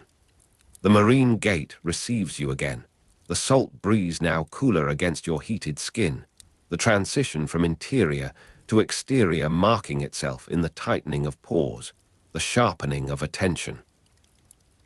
You carry with you the residue of the suburban baths, the mineral scent clinging to your hair, the looseness in your shoulders that will persist for hours. Pompeii had at least 5 major public bath complexes: the Stabian, Forum, Central, Suburban, and Sano baths. And you comprehend now how this infrastructure of hygiene and sociability defined urban life, how the progression from one to another might mark the stages of a career, the deepening of citizenship itself. Admission fees were modest, making regular bathing accessible to most free citizens. And this democracy of the body constitutes its own politics, the leveling that warm water accomplishes across divisions of wealth and lineage. You walk now toward the Forum, your route taking you past the Temple of Jupiter, its pediment catching the declining light, and you recognize that the merchant Calventius and his client have likely preceded you, their deal concluded in the Caldarium, now to be ratified in more formal setting, the bath having prepared the ground that documents will confirm. Baths served crucial social functions for business networking and political discussion, and the afternoon advances toward evening with these connections renewed, these understandings established in the vulnerable space of shared nakedness.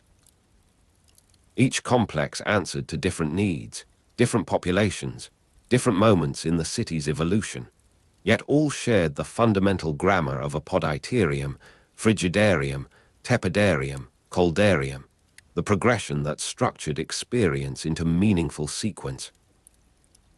You pass the basilica, its doors still admitting litigants, the legal day not yet concluded, and you contrast its adversarial atmosphere with the collaborative warmth you have left behind, the bath's alternative jurisdiction of negotiated ease. Evening begins to gather in the colonnades, shadows lengthening across the paving, the temperature dropping toward the coolness that will make tomorrow's immersion newly welcome. The hypocaust system used raised floors and wall flues to channel hot air from furnaces, and somewhere in the city those fires continue their consuming service, slaves feeding beach into the Prefernium, maintaining the readiness that bathing culture demands. You think of the furnace slave's reddened skin, his perpetual summer in the service of others' comfort, and you acknowledge the hierarchy that makes such service invisible, necessary, unremarked.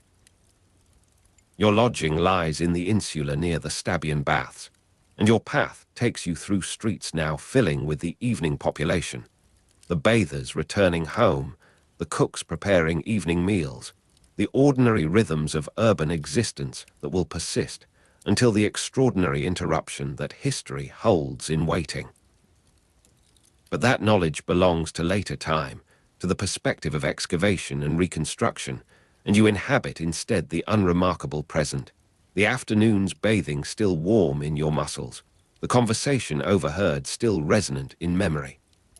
Darkness completes its conquest of the streets, lamps appearing in window niches, the sound of water from public fountains marking the corners of your progress. You think of the women still conversing in the reserved hours, their afternoon extending into evening with the unhurried pace that their station permits. The marble bench holding them as it held others before will hold others after.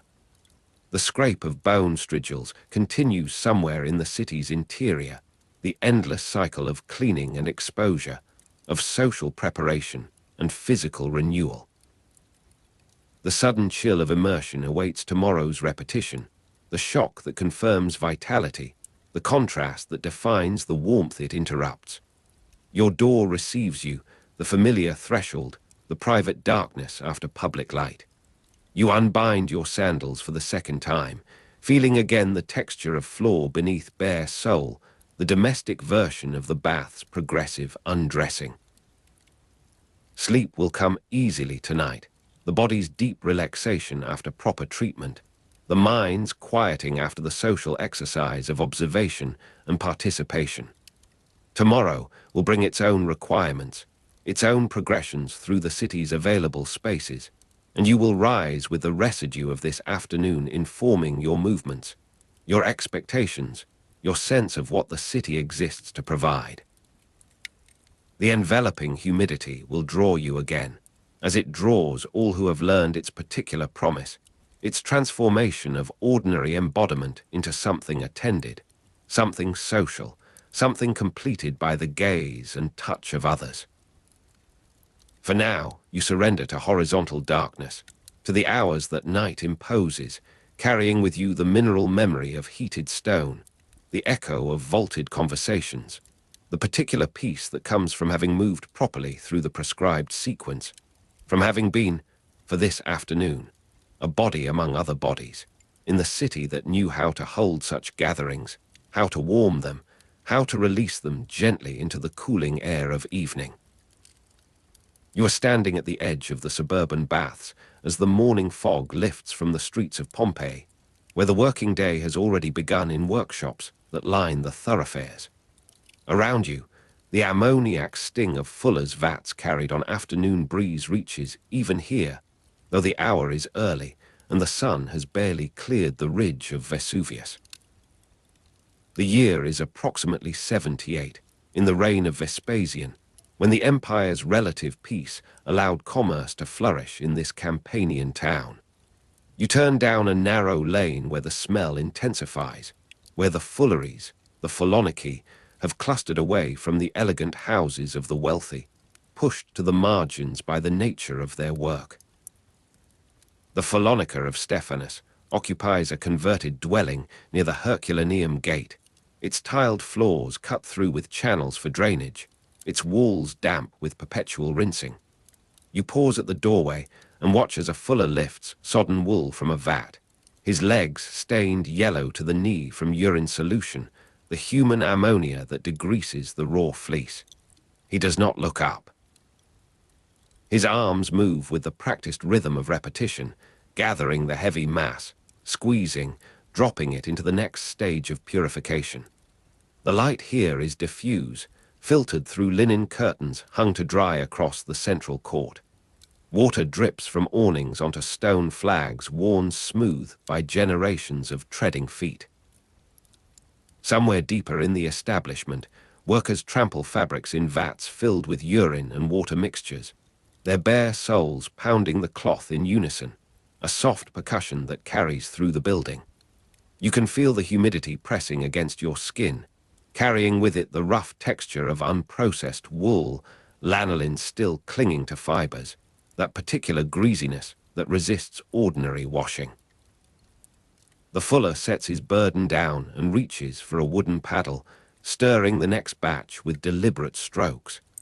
The odor is not unpleasant once you accept its logic, once you understand that cleanliness requires this intermediate state, this chemical negotiation between animal and industry.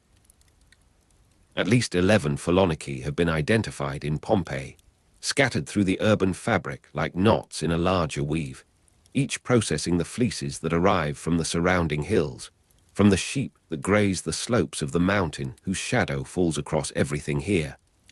You move on, past a tanner's yard where similar chemistry transforms hide into leather, lime and dung, and the tannins extracted from oak bark completing a parallel metamorphosis. The street narrows further, and the buildings press close, their upper stories extending to create a perpetual twilight at ground level. A dog sleeps in a doorway, indifferent to your passage. The plaster walls show the ghost marks of previous signs, painted advertisements for services no longer offered, elections long concluded. Pompeii wears its history in layers that no single generation manages to erase completely. The morning has advanced toward noon when you find yourself before a bakery, one of the pistrina that serve the daily need for bread in a city of perhaps 20,000 souls. The house of the baker presents a modest facade to the street, but within lies a complete operation. Mill, oven, and sales room arranged with the efficiency of long refinement. You enter through the wide doorway where customers queue, and the heat radiating from forge and oven strikes you immediately, a wall of warmth that seems almost solid after the cool of the shaded lanes. Flour dust, suspended in slanted light through a bakery's high window, turns the air itself into something palpable golden particles drifting in the beam that penetrates from above. Around you, the machinery of sustenance operates with mechanical grace. Two men guide blindfolded donkeys in a circle, the animals patient and unhurried, turning the millstones that grind the grain with a low rumble felt through the floor. The stones are porous volcanic rock, quarried from the very mountain that dominates the horizon, and they wear slowly, requiring dressing by specialized craftsmen who travel between towns with their iron tools. You watch a baker slide long-handled peels into the glowing mouth of a subterranean oven, the wood having burned to coals that now radiate stored heat into the domed chamber. His forearms are mapped with pale scars, the record of decades reaching into that radiant space. The peels are thin wooden paddles, long enough to place dough at the farthest reaches of the oven's interior, and he handles them with the economy of movement that comes from 10,000 repetitions. Carbonized loaves of bread have been recovered from several Pompeian bakeries, blackened witnesses to the moment when the eruption arrested all activity, preserving these ordinary shapes in their final form. You imagine the loaves that will emerge from this present baking, their crusts split along the lines scored by the baker's knife, the interior steam escaping in a brief rush. Bread was often stamped with the bakery's mark or the owner's name, a practice that served both pride and regulation, ensuring accountability in a trade where adulteration tempted the dishonest. The stamp would be pressed into the soft dough before baking, surviving the transformation to declare provenance to the purchaser who broke the loaf at home. The sales room opens directly onto the street, as workshops frequently did, with living quarters above or behind, the domestic and commercial interwoven without the segregation that later ages would demand. You climb the narrow stairs, not to intrude upon private family space, but to observe how the structure accommodates both realms, the same walls enclosing labor and rest, production and reproduction. Through a small window you glimpse the courtyard below, where the donkeys continue their circular path, the grain diminishing in the hopper, the flour accumulating in bins. The rhythm is ancient, predating the city itself, the fundamental conversion of seed to food that underwrites all else. You descend again, passing through the heat of the oven room where the baker now withdraws his first batch, the loaves golden and resonant when tapped, their surfaces bearing the mark that identifies this house of the baker among the many such establishments in the city. The afternoon finds you wandering through the district where weavers, dyers, potters, metalworkers, and glassmakers operated in proximity, creating an ecology of supply and skill. Guilds, collegia, organized many trades, though their political role was limited under imperial rule, the emperors having learned to restrict associations that might challenge state authority. Yet within their circumscribed sphere, these organizations provided fellowship, funeral benefits, the mutual aid that life in a precarious economy required. You pass a doorway where the rhythmic thump of loom weights rising and falling creates a counterpoint to the street's other sounds.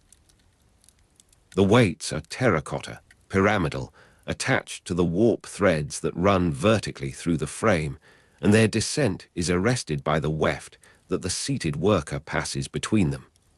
She does not look up as you observe, her hands moving with the shuttle in a pattern that her body knows better than her mind, the cloth growing incrementally with each pass, each beat. The air in this quarter carries multiple signatures, the acrid bite of vinegar used to set dyes in woven wool mingling with the sharper scent of metal being worked nearby. You follow this olfactory trail to a smithy's shop where the screech of a file on bronze draws you to the entrance. The craftsman sits on a low stool, a lamp-shaped vessel clamped between his knees, running his file along the casting seam with steady pressure. The bronze glows where the tool bites, tiny fragments spiraling away to cool on the packed earth floor. Sparks catch the light, orange pinpoints against the relative darkness of the interior, and die just as quickly.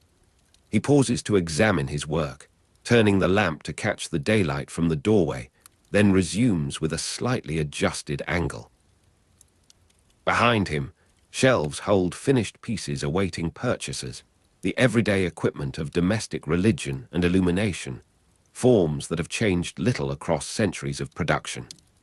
Slaves and freedmen dominated many craft occupations, with owners taking profits, and you wonder about this man's status, whether he works for himself or another, whether the skill in his fingers represents his own advancement or another's wealth. The heat intensifies as you approach the glassmaker's quarter, where furnaces operate at temperatures that transform sand and natron into vessels of transparent or colored beauty. The workshops here are larger, more specialized, requiring the coordinated labor of several workers to manage the extended processes of heating, blowing, and annealing. You watch through an open door as a gatherer dips his blowpipe into the molten glass, rotating to collect the proper measure, then passes it to the blower who shapes the initial bubble against a flat surface, before inserting it into a mold or continuing freehand. The transformation is almost magical, the opacity of raw materials becoming clarity and form through the application of breath and fire. Yet these men perform it with the casual expertise of long familiarity. The rough texture of unprocessed wool seems distant now, another world from this one of incandescence and controlled breath, yet both participate in the same economic system, the same circulation of materials and value that binds the city together. Evening approaches as you discover a dyer's establishment, the vats arranged in the courtyard like a palette of potential colors. A dyer stirs a vat of madder root extract, the liquid deepening toward crimson with each circuit of his wooden rod. The root has been dried and powdered, fermented in the alkaline solution that releases its pigment, and now it awaits the wool that will absorb this hue and carry it into the visible world of clothing and display. The acrid bite of vinegar reaches you from an adjacent vat, where a different batch receives its fixing bath, the chemistry of permanence applied to the chemistry of color. The dyer's arms are stained to the elbow, a dermatological record of his trade that no amount of washing removes, his status declared by these chromatic tattoos. You observe the methodical nature of the work, the waiting between stages, the judgment required to assess when saturation has reached its proper degree, when further immersion would waste dye or damage fiber. The light has shifted toward amber, the sun descending toward the rim of Vesuvius, and the ammoniac sting of Fuller's vats returns to your awareness, carried now on the cooler air of approaching dusk. You retrace your steps through streets that have emptied of their daytime commerce, the workshops closing their fronts, the living quarters above claiming their inhabitants for the evening meal. In the house of the baker, the oven has cooled to embers, the last loaves sold or set aside for the morrow. The donkeys stand in their stable, the millstones silent now, the flour dust settled on every surface in the pale accumulation of the day's labor. You pass the Polonica of Stephanus, where the last loads of rinsed cloth hang in the fading light, the fuller having completed his rounds of treading and brushing, shearing and pressing. The odor persists, less intense now, becoming part of the evening's general atmosphere, the city's composite breath. You find yourself at a crossroads where several streets converge, the pavement worn by countless feet, the stepping stones placed for crossing in wet weather now casting long shadows in the oblique light. A fountain murmurs in the center, fed by the aqueduct that serves the city's public needs, and you pause to drink from the flowing stream, the water cold and mineral against your palate. Around you, the buildings present their closed faces to the night, but life continues within, the families gathered, the lamps lit, the accounts of the day reckoned in private. Pompeii does not sleep entirely, but enters a different phase of its circadian rhythm, the repair and restoration that prepares for tomorrow's renewal of activity. The stars emerge as the sky darkens, the mountain's silhouette dissolving into the greater darkness, and you feel the accumulated impressions of the day settling within you, the sensory vocabulary of labor and craft becoming part of your own bodily memory. The rhythmic thump of loom weights still resonates somewhere, perhaps in the actual distance of a workshop operating late to fill an order, perhaps only in the internal echo of what you witnessed. The heat radiating from forge and oven has cooled now to a residual warmth stored in the masonry, released gradually through the night. You lean against a wall and let your gaze rise to the emerging constellations, the patterns that guided navigation and marked seasons, that provided the framework for stories told across generations. A cat crosses the intersection before you, its movement fluid and unconcerned, a creature of the margins that belongs to no household, yet lives among them all. You follow its progress with your eyes until it disappears into the shadow of a portico, and you remain there, breathing the compound air of the city, the vinegar and urine and smoke and flour that constitute its olfactory signature. At least 11 Pholoniki have been identified in Pompeii, and you have visited only one. Yet you feel you understand something of the rest through that single immersion, the logic of their operation, the social necessity that locates them where they are, the human bodies that perform work that civilization requires, yet prefers not to contemplate too directly. The night deepens, and you become aware of your own fatigue, the walking and observing that has filled these hours, now demanding rest. You seek a spot where the street widens slightly, where a public bench offers temporary accommodation, and you settle there with your back against a wall still warm from the day's sun. The flour dust, suspended in slanted light through a bakery's high window, returns to your inner vision, a memory of illumination that seems almost sacred in its transience, the mundane rendered luminous by the angle of its presentation. You breathe slowly, letting the city's nocturnal sounds surround you, the occasional footstep, the distant voice, the universal silence that underlies all particular noise. Above, in the living quarters that surmount the workshops, a lamp moves past a window, its flame briefly visible, then eclipsed by the wall. Someone is still awake, attending to tasks that daylight did not permit, or simply unable to surrender consciousness. You think of the baker who slides long-handled peels into the glowing mouth of a subterranean oven, the gesture that defines his existence, that will be repeated tomorrow and tomorrow until age or accident intervenes. The cold of the stone bench penetrates your clothing, and you shift position, drawing your cloak more closely around you. The screech of a file on bronze replays in your auditory imagination, that particular frequency of metal on metal that seems to resonate in the teeth, the jaw, the bones of the skull. You had watched without wincing, accustomed by then to the sensory demands of this quarter. But now in recollection the sound seems more intense, more intimate, as if the memory amplifies what presence merely registered. Guilds, collegia, organized many trades, and you consider the solidarity they must have provided, the recognition of shared condition that transcended individual fortune. Though their political role was limited under imperial rule, their social function remained vital. The funeral processions they organized, the commemorative meals, the guarantee that death would not be entirely anonymous, that some collective body would acknowledge the passage.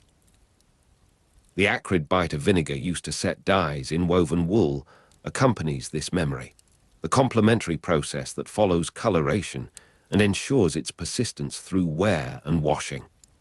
These sequences of operation, developed over generations, refined by individual innovation, constitute the practical intelligence of the culture, the inheritance that passes from hand to hand without necessarily entering verbal formulation.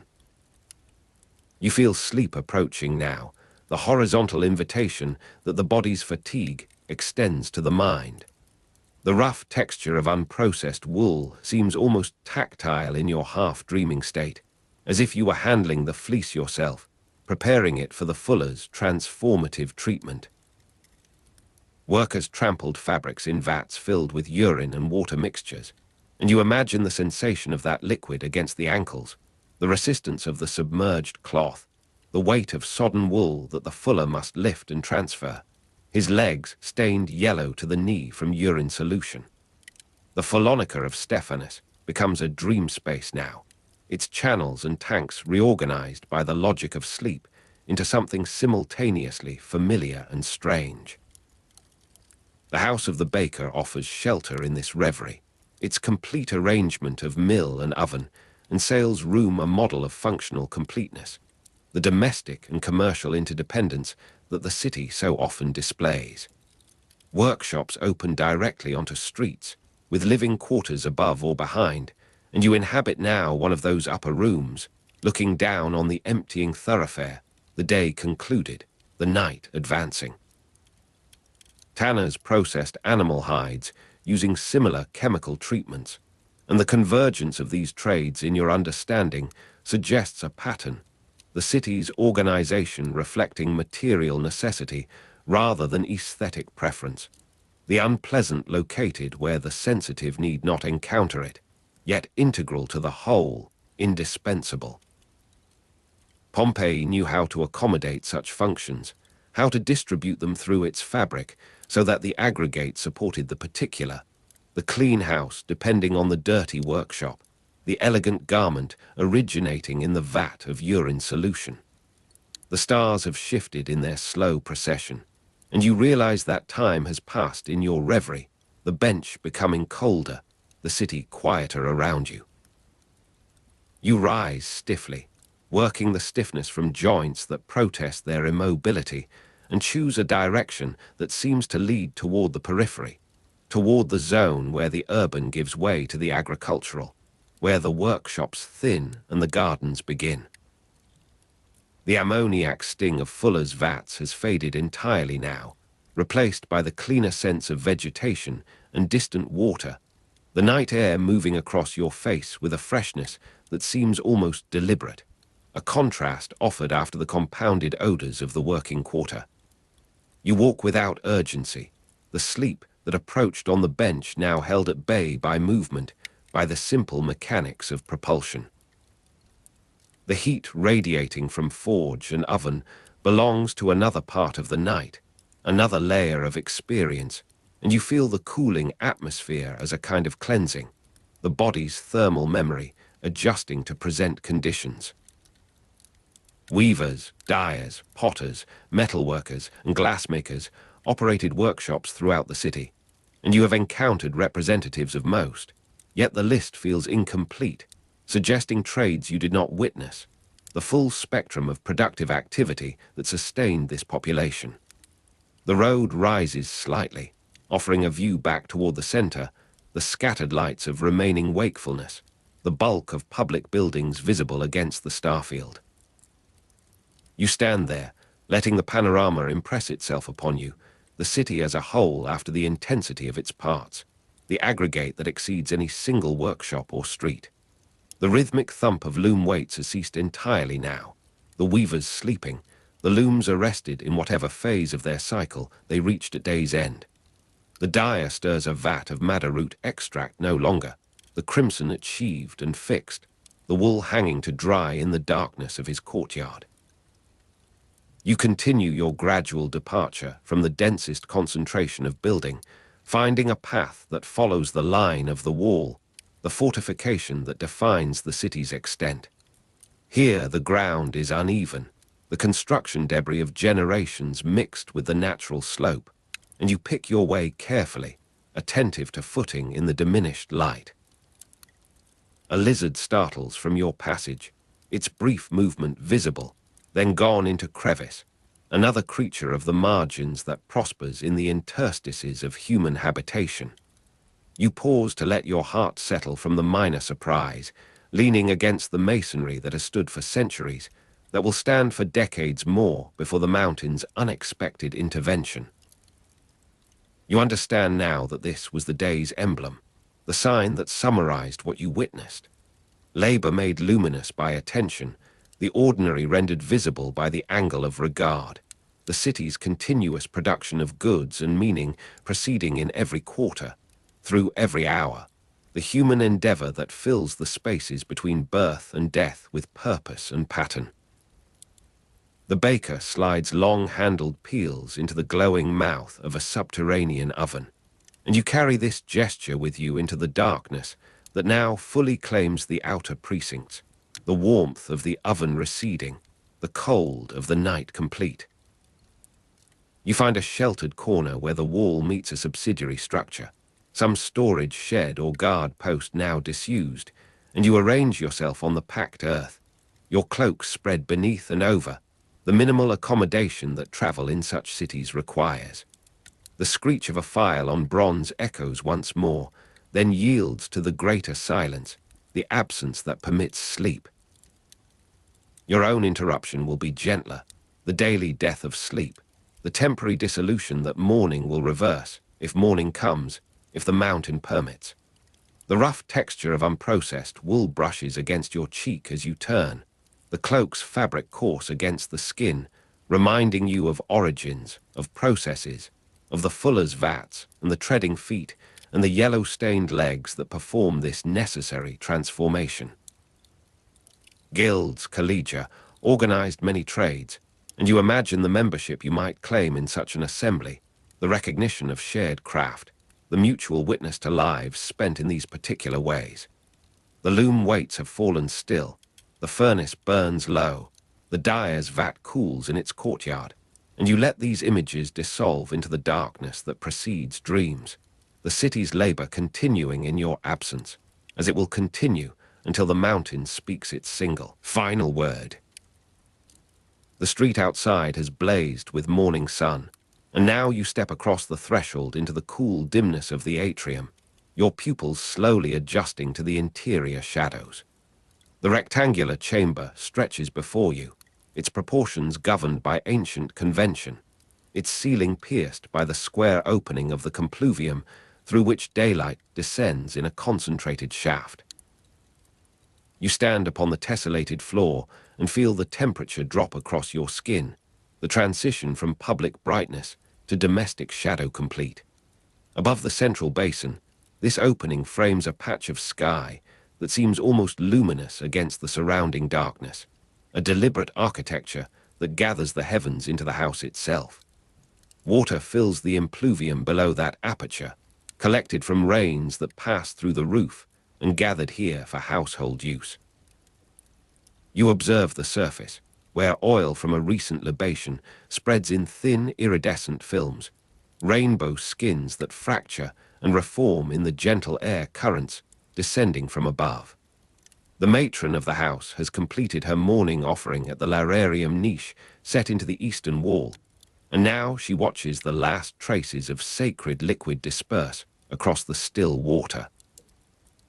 Her reflection, faint and wavering, mingles with the spreading oil, with the floating leaves of water lilies that root in the shallow basin, with the minute mosquito larvae that trace invisible paths through the liquid.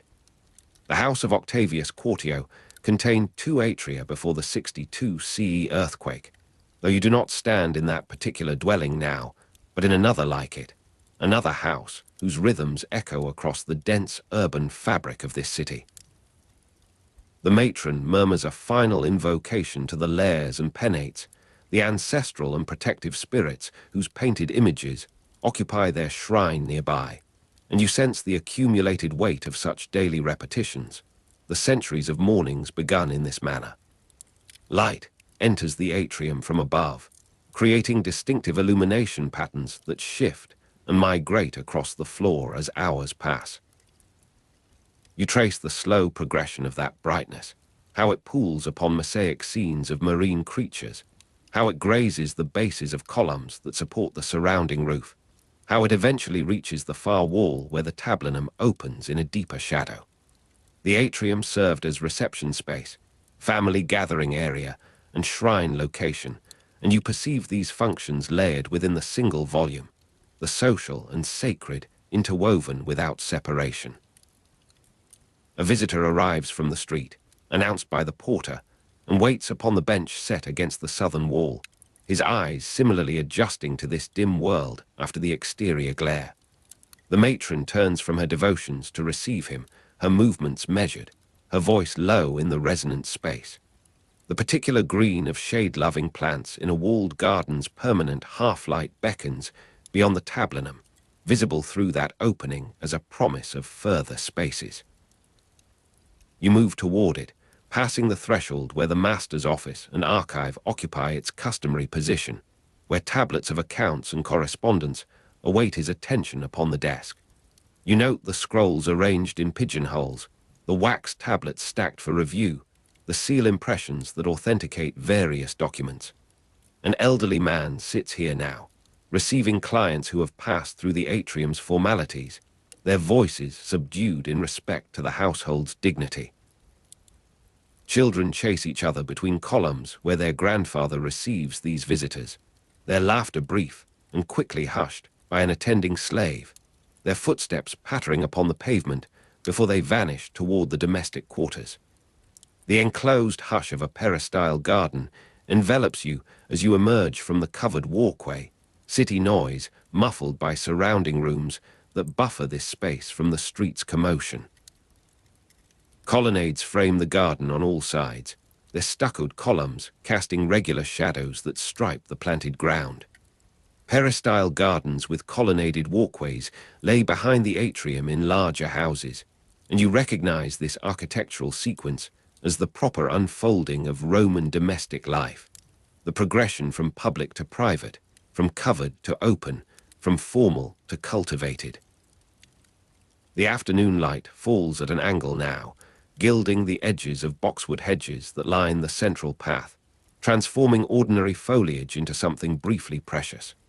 A slave waters these hedges, droplets catching the light as they arc from his vessel, each spray a momentary constellation of brilliance against the darker green. He works methodically, moving from section to section, his bare feet silent upon the damp earth. After the earthquake of 62 CE, part of the house of Octavius Quartio was divided and sold separately, altering configurations that had persisted for generations. You consider how such disruptions propagate through domestic space, how families adapt to reduced circumstances, how walls are erected where openness once prevailed. The smaller garden of that house featured column decorations and fourth-style paintings, elaborate schemes that survived the structural damage to proclaim continued refinement. Egyptianizing statuettes including an ibis and a Bess figure were found in this garden, exotic references that spoke of trade networks extending far beyond the Italian peninsula, of aesthetic fashions that embraced the foreign as fashionable. You imagine these objects positioned among plantings, their strange forms observing the household's daily passages, their presence a conversation piece for visitors who recognized their significance. Evening warmth rises from sun-baked terracotta roof tiles above the colonnade, radiating downward into the garden space as the day declines. You feel this warmth upon your shoulders, a gentle pressure that contrasts with the cooler air lingering at ground level among the plants. A woman reads a letter from her brother in Rome, seated on a bench beside the Euripus, that long water basin which extends across the rear of the property. Her lips move slightly as she deciphers the script, her finger tracing lines of ink that convey news from the capital, perhaps of political developments, perhaps of family matters, perhaps merely of safe arrival after a journey's hardships.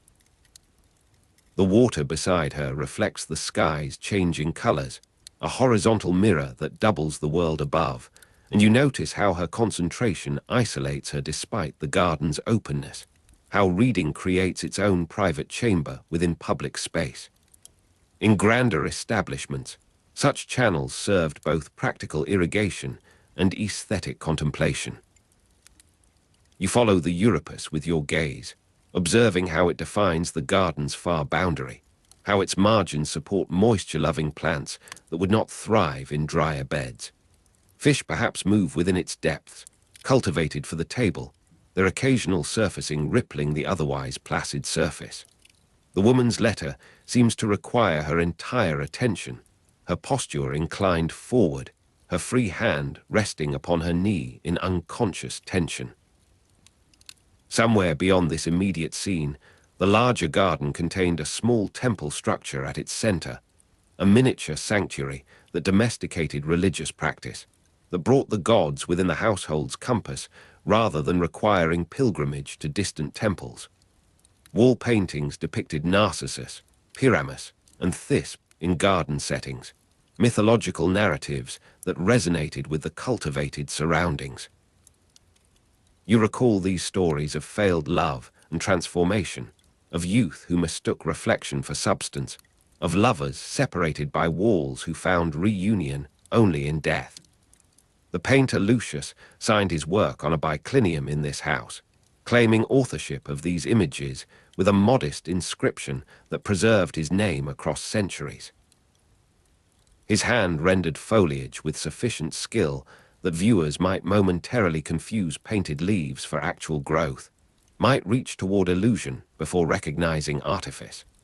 The woman beside the Euripus folds her letter now, its contents absorbed, her expression suggesting contemplation rather than distress, the ordinary exchange of familial intelligence concluded for this day.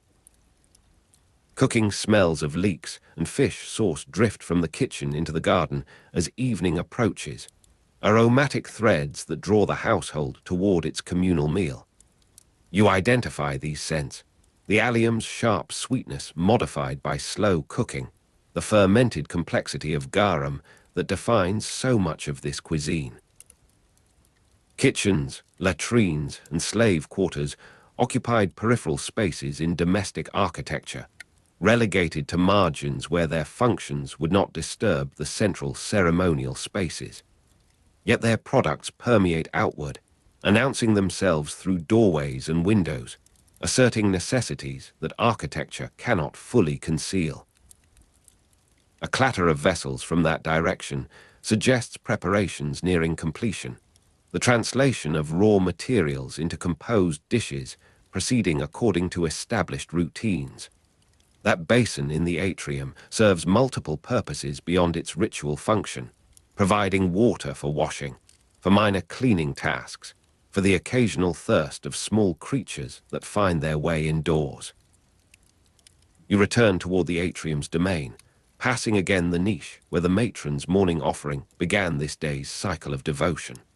The painted figures within their small temple confront you with direct gazes, stylized eyes that observe the household's comings and goings with eternal vigilance. Oil lamps are being lit now, their flames small and steady in the gathering dusk, their smoke adding another layer to the atrium's complex atmosphere of incense and cooking and human presence. The compluvium above shows a rectangle of darkening sky, stars becoming visible through the opening as night advances. Someone has refreshed the impluvium water, and its surface lies undisturbed, reflecting the first appearing points of light with imperfect fidelity. The matron moves through the space with the confidence of long habituation, directing slaves in the evening's arrangements, her voice calm against the settling quiet. You perceive how this architecture shapes behavior, how its fixed elements choreograph movement and encounter, how the Roman house constitutes a technology of social relation as refined as any tool for material production.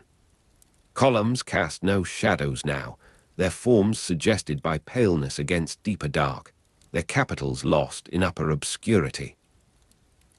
The particular green of shade-loving plants belongs to another temporal register, to afternoon-specific quality that cannot be replicated by artificial means. Yet the garden remains present, its humid breath perceptible through open doorways, its vegetation continuing its imperceptible growth through hours of darkness. A child cries briefly from the sleeping quarters above, then subsides, the sound descending through the compluvium's open channel before silence restores itself. You wonder how such doubled spaces functioned in nightly routine, whether one served for ceremony while the other accommodated daily traffic, whether their separate impluvia collected different qualities of rainfall. After the earthquake, such questions became academic, the architectural whole fragmented into portions that subsequent owners adapted to their reduced requirements. The aesthetic investments of that house persisted through this reconfiguration, new proprietors preserving what they could despite structural modifications.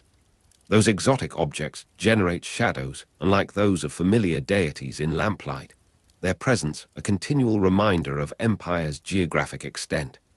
The ibis stood with curved beak and long legs, a wading bird sacred to Thoth, associated with writing and measurement and the lunar cycles that govern calendrical time.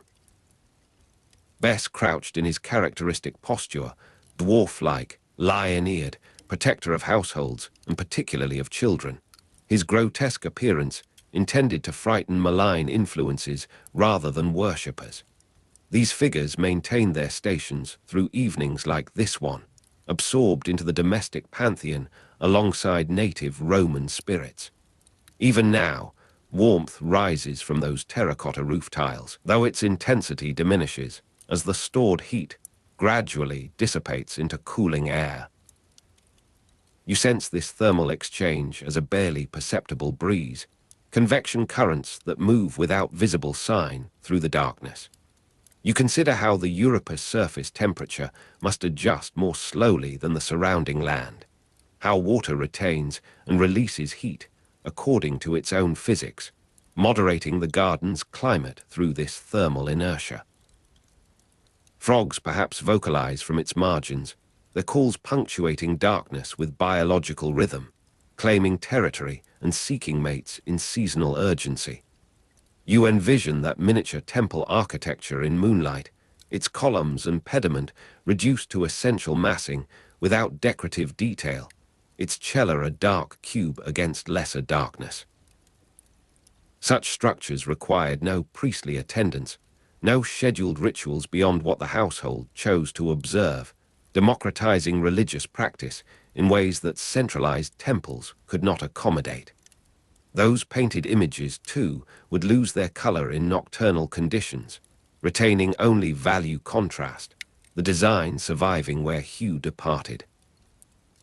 The painter Lucius asserted his artistic identity through that modest inscription, surviving where countless anonymous decorators vanished into historical oblivion. From one peripheral direction comes the sound of a door closing, of footsteps approaching across paving, of a tray bearing remnants of the evening meal being removed to cleaning areas. The earlier aromatic threads have largely dissipated now, replaced by the more general odor of extinguished lamps, of cooling embers, of bodies preparing for rest. You perceive how the house's functional zones continue their operations regardless of hour, how the maintenance of domestic life requires continuous labor that knows no simple division into waking and sleeping periods. Fresh offerings have been placed since the morning's libation, small cakes perhaps, or fruit, or wine in modest vessels appropriate to the scale of the niche. These gestures accumulate across days and years, layers of repeated attention that constitute the primary relationship between human and divine in this context. The matron's morning pouring, the children's brief prayers before meals, the father's acknowledgement of these powers as he departs for business or receives clients in the tablinum. All these compose a practice without systematic theology, sustained by custom rather than doctrine.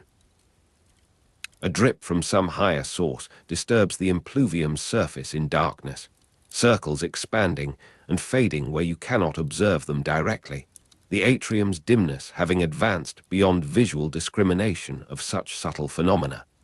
Yet you know it occurs, the house's hydrology continuing its operations independent of human perception.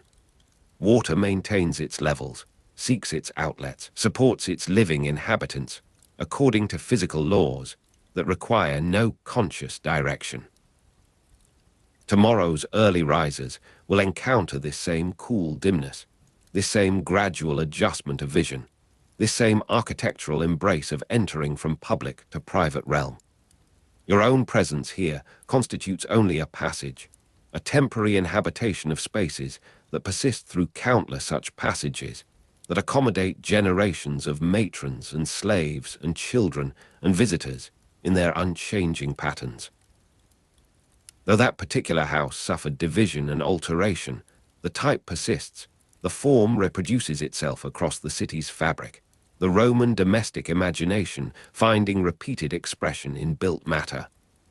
Morning will restore the garden's activities, the slaves' watering, the children's play, the woman's reading, the gradual progression of light and shadow across cultivated surfaces. This sequence will be traversed again, the body moving through these spaces in established patterns that need no deliberation. When sufficient illumination returns, the chlorophyll's absorption spectra will produce that specific visual experience that language can approximate but not reproduce. You remain in the atrium's darkness, the compluvium a paler rectangle overhead, household sounds diminishing toward the silence of deep night. The tablinum stands open and unoccupied, its archives inaccessible until morning light permits consultation. Somewhere the Euripus holds its still water, the temple structure maintains its vigil, the wall paintings preserve their myths in pigment and plaster. Divided after disaster, the house of Octavius Quartio persists in fragments that retain sufficient wholeness for comprehension, its gardens still capable of sustaining the particular quality of attention that Romans brought to domestic cultivation. Those foreign forms held their positions through evenings of peace and evenings of anxiety, their strangeness become comfortable through repetition. That surviving signature testifies to individual aspiration within collective practice, the desire for recognition that motivates so much human effort. His Narcissus gazed at his reflection, his Pyramus and Thisbe enacted their fatal drama, all within garden settings that blurred distinction between represented and actual nature. You inhabit this blur, this productive confusion of art and environment that the Roman house cultivated as deliberately as any horticultural specimen. The actual reflections of the Euripus offered counterpoint to painted illusions, the two modes of representation coexisting in productive tension. The day's thermal budget is nearly spent, the house settling toward equilibrium with night air, and you feel this process as relaxation, as the release of tension that maintained daytime alertness, the body recognizing environmental cues toward repose. The matron has retired, the slaves attend to final tasks, The children sleep in chambers whose locations you have not explored, their breathing contributing to the house's nocturnal soundscape. The atrium's impluvium holds its water in darkness, the oil films dispersed or absorbed, the mosquito larvae suspended in their aquatic existence, the lilies closed against night's cooler temperatures. Tomorrow's weather will determine whether fresh precipitation replenishes the basin, whether the compluvium performs its gathering function or merely admits dry light. These presences maintain their watch through darkness, requiring no visible offerings to sustain their efficacy, their power residing in established relationship rather than immediate transaction. You stand in the atrium's center, the tessellated floor beneath your feet, the rectangular opening above, the surrounding darkness complete enough that spatial extension becomes a matter of inference rather than observation. The Roman house surrounds you with its logic, its progression from street to atrium to tablinum to peristyle to garden, its hierarchy of access and function, its integration of sacred and secular, its accommodation of multiple lives in interlocking patterns of activity and rest. That particular history informs this general type, reminds you that these structures bear individual stories within their conventional forms, that division and sale and reconstruction mark specific biographies in material trace. You are one such body, temporary and passing, yet participating in the extended present that this house constitutes, the accumulated duration of its existence and use. The garden persists in imagination, its colonnaded walkways defining paths that feet have worn smooth through generations of circulation. That specific visual experience awaits return, rewarding the patient observer who allows eyes to adjust to reduced illumination, who recognizes that gardens produce their own temporalities distinct from those of human society. Sleep claims the household now, claims you as well in your wandering attention, the fireside voice continuing its measured recitation while consciousness gradually withdraws from active engagement.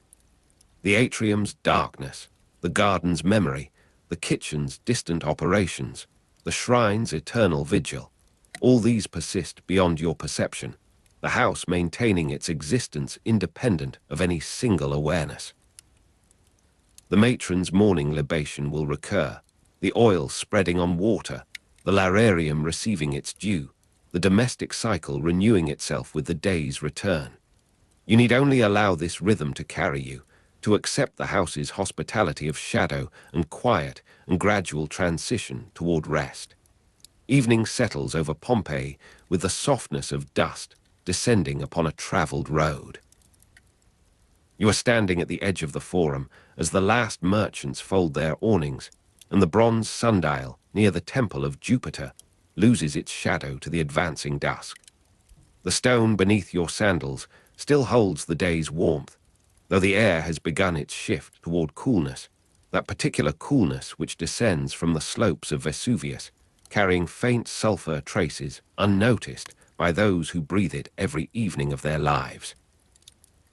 Around you, the public space is empty with an unhurried gravity, citizens departing for their domestic rituals, while others prepare for the night's alternative occupations. A scripter emerges from a side street, his leather satchel bumping against his hip as he makes his way toward a whitewashed wall on the Via dell'Abbondanza. You follow at a distance, observing how he selects his surface with the appraising eye of a craftsman who understands visibility, foot traffic, the politics of placement. Over 500 graffiti inscriptions have been recorded in Pompeii, and this man has contributed his share to that number, perhaps several dozen, perhaps more than he himself can recall. He sets down his satchel and withdraws a pottery lamp, its wick already trimmed, and the orange flutter of oil lamp flame casting giant moving shadows on plaster walls begins its nightly performance. The light trembles against the pale surface as he prepares his pigments, the reds and blacks that will carry another man's ambition into the public consciousness. His brush strokes quick and practiced, The scripter works with the efficiency of repetition, his wrist moving in arcs that require no conscious direction.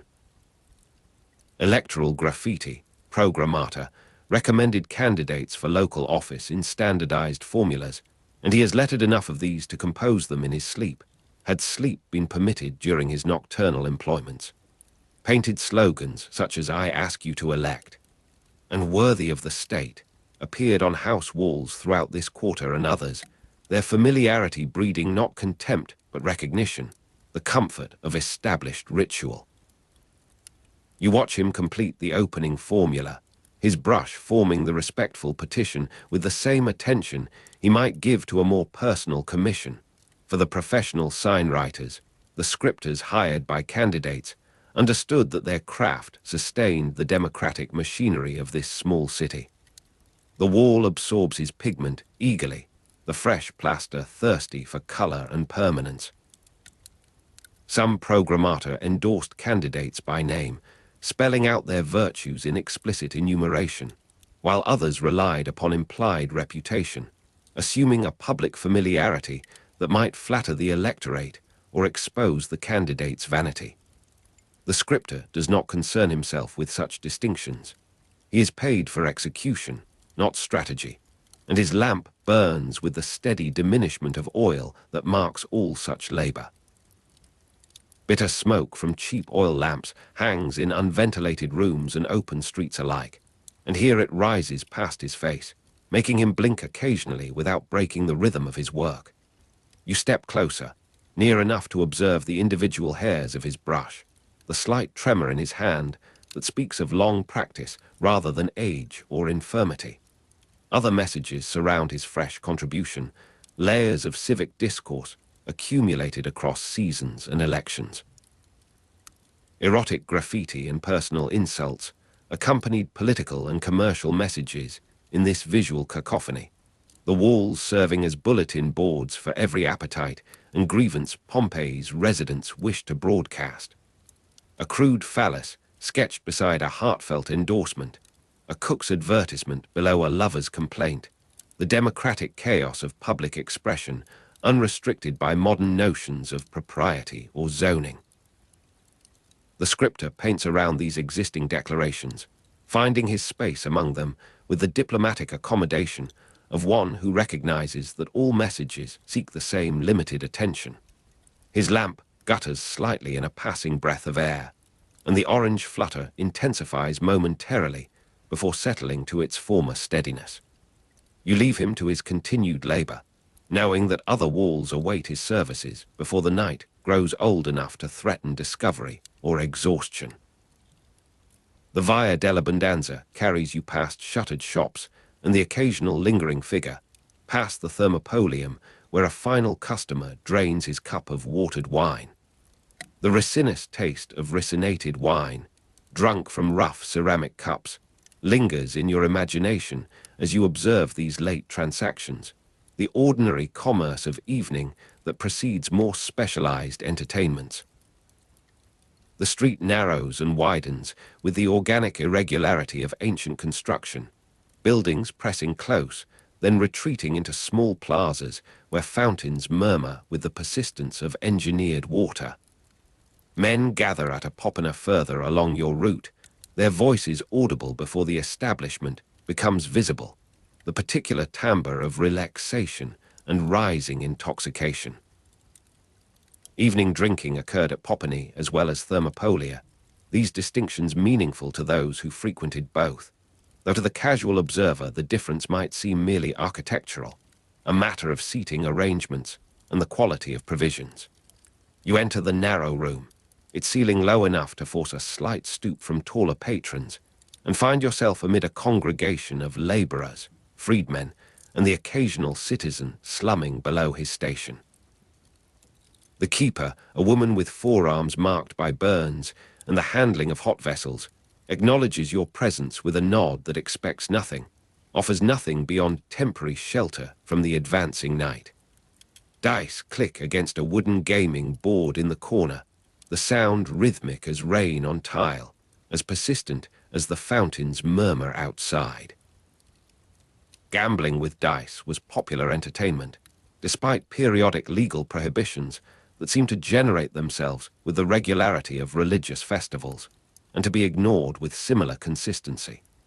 You observe the players without joining them, noting the grease-darkened cubes, the stains of countless fingers upon their ivory surfaces, the intensity of concentration that gambling produces even in games of pure chance, where skill can claim no legitimate dominion. The resinous taste becomes actual as the keeper serves you from her amphora, the liquid warmish, heavily watered, preserving its preservative pungency through dilution. The conversation around you concerns the day's events, tomorrow's possibilities, the perpetual negotiation of status and survival that constitutes working-class existence in any era. A mason complains of his employer's delays in payment. A fuller describes a tunic ruined by incompetent treatment. Two brothers argue about the division of an inheritance not yet received, their mother still inconveniently alive. Oil lamps provide artificial lighting, creating flickering, smoky illumination that makes faces appear and disappear, that lends every gesture theatrical emphasis and every expression momentary ambiguity. Bitter smoke accumulates in the upper reaches of the ceiling where it deposits its residue in blackened strata, geological records of convivial evenings past. You finish your wine and continue into the deeper evening, the streets now possessing a different character than they held at dusk. Street life continued after dark, though respectable women were expected to remain indoors, and the population you encounter reflects this social partitioning. Men dominate the thoroughfares now, singly and in groups, their movements purposeful or wandering according to their destinations and their degree of refreshment. Watchmen patrolled the streets, and you pass one such figure, his staff tapping against the pavement in a rhythm meant to announce his presence and his authority. The city gates closed at nightfall, separating Pompeii from the countryside with a finality that the sudden silence when they boomed shut makes almost physical, the reverberation carrying through the stone fabric of the entire settlement. That silence has fallen some time since, you realize, the auditory world now contracted to footsteps, distant voices, the occasional animal protest from stable or courtyard. The cool night air descending from Vesuvius, carrying faint sulfur traces unnoticed, moves across your face with a gentleness that suggests altitude rather than wind, the mountain's massive presence exerting its meteorological influence upon the sleeping and waking alike. You turn toward the Vicolo del Lupaner, the narrow passage that accommodates one of Pompeii's more notorious establishments, feeling the street's descent in the angle of your stride, the slight acceleration that gravity permits on this uneven slope. The Lupaner, Pompeii's largest purpose-built brothel, was discovered in 1862 by excavators who must have recognized immediately the nature of their find, the specialization of its architecture, admitting no innocent interpretation. You approach its entrance as evening trade begins, observing the keeper who stands at the doorway with the assessing gaze of one who matches supply to demand with professional efficiency. She assigns cubicles to customers, directing each man with gestures learned through long practice, the economy of movement that conserves energy for the night's extended operations. The Lupaner contains small cubicles with stone beds and erotic frescoes above their thresholds, advertisements of available services rendered in explicit pigment, the visual vocabulary of desire standardized across the Roman world. You enter as a customer might, though your observation remains detached, anthropological, the privilege of temporal displacement that allows witness without participation. The stone beds, built into the structure itself, offer no concession to comfort, their hardness presumably irrelevant to the brief transactions they accommodate. The frescoes above each cubicle entrance display positions and possibilities with the directness of commercial signage, their faded colors still discernible in the lamplight that penetrates from the corridor. The flickering, smoky illumination animates these painted figures, making them appear to move in their frozen embraces, to shift and adjust in ways the artist never intended. Prostitution also occurred in taverns, baths, and private establishments throughout the city, the lupana representing merely the most concentrated expression of a ubiquitous commerce. You consider the lives conducted within these walls, the women and boys whose working hours coincide with others' leisure, whose economic necessity translates into intimate services performed upon these unyielding surfaces. The resinous taste returns to your awareness, associated now with the refreshments that preceded and followed such engagements, the social lubrication of transaction in all its forms. Bitter smoke hangs here too, the ventilation deliberately minimal, privacy purchased at the cost of respiratory endurance, the atmosphere thick with exhalations, and the burning of whatever oil the management finds most economical. You emerge into the fresher darkness of the street, the keeper's voice following you with instructions to a new arrival, the perpetual choreography of commerce continuing behind your departure. The Vicolo del Lupanar empties into broader passages, and you follow these toward the residential quarters where different evening rituals proceed. The orange flutter of oil lamp flame becomes visible through windows not fully shuttered, domestic scenes glimpsed in fragments as you pass. A family at meal, a slave mending by lamplight, a child learning letters from a wax tablet, the ordinary persistence of households entering their nocturnal phase. A drunkard is helped home by companions, singing off-key through empty streets that amplify his discordant celebration. You stand aside to let this procession pass, three men supporting a fourth whose legs operate with imperfect coordination, whose song concerns victories athletic and amorous that his present condition renders improbable. They do not notice you, absorbed in their collective burden and the camaraderie of rescue, the ancient obligation of friends to deliver friends from public embarrassment. The singer's voice cracks on a high note, his companions laughing even as they tighten their grip, preventing the stumble that would complete his degradation. You follow at a distance, observing how the streets grow emptier as they progress toward the respectable districts, how the architecture asserts increasing wealth and corresponding defensive preparation. The drunkard's song falters, resumes, dies into mumbled complaint as energy yields to exhaustion, as the wine's temporary euphoria surrenders to its physical reckoning. The cool night air seems to sober him slightly, the mountain's breath acting upon his intoxication with slow chemical patience. His companions pause to rest, to redistribute his weight among them, to negotiate the remaining distance with the strategic assessment of experienced campaigners. The houses here display fewer external signs of habitation, their inhabitants having retired behind barriers material and social. A household barricades its door for the night, sliding the wooden bolt into its stone socket with a sound of finality that carries across the street's width. You observe this action through a partially open gate, a slave's hands performing the evening ritual with the unthinking competence of repeated practice. The bolt, thick as a man's wrist, settles into its receptacle with a grinding resonance that speaks of weight and resistance, the architectural assertion of domestic boundary against the uncertain world beyond. The drunkard's party passes this secured threshold without registering its significance, their attention fixed upon their immediate objective of delivering their charge to his own similarly protected entrance. You continue to follow, drawn by the narrative completion their journey promises, the small drama of ordinary evening reaching toward its resolution.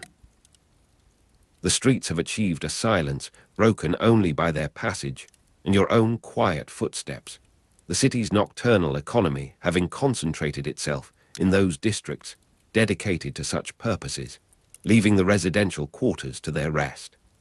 Another house seals itself as you watch, the wooden bar finding its stone channel, the family within withdrawing into the private intensities of sleep and dream, and whatever anxieties the darkness amplifies.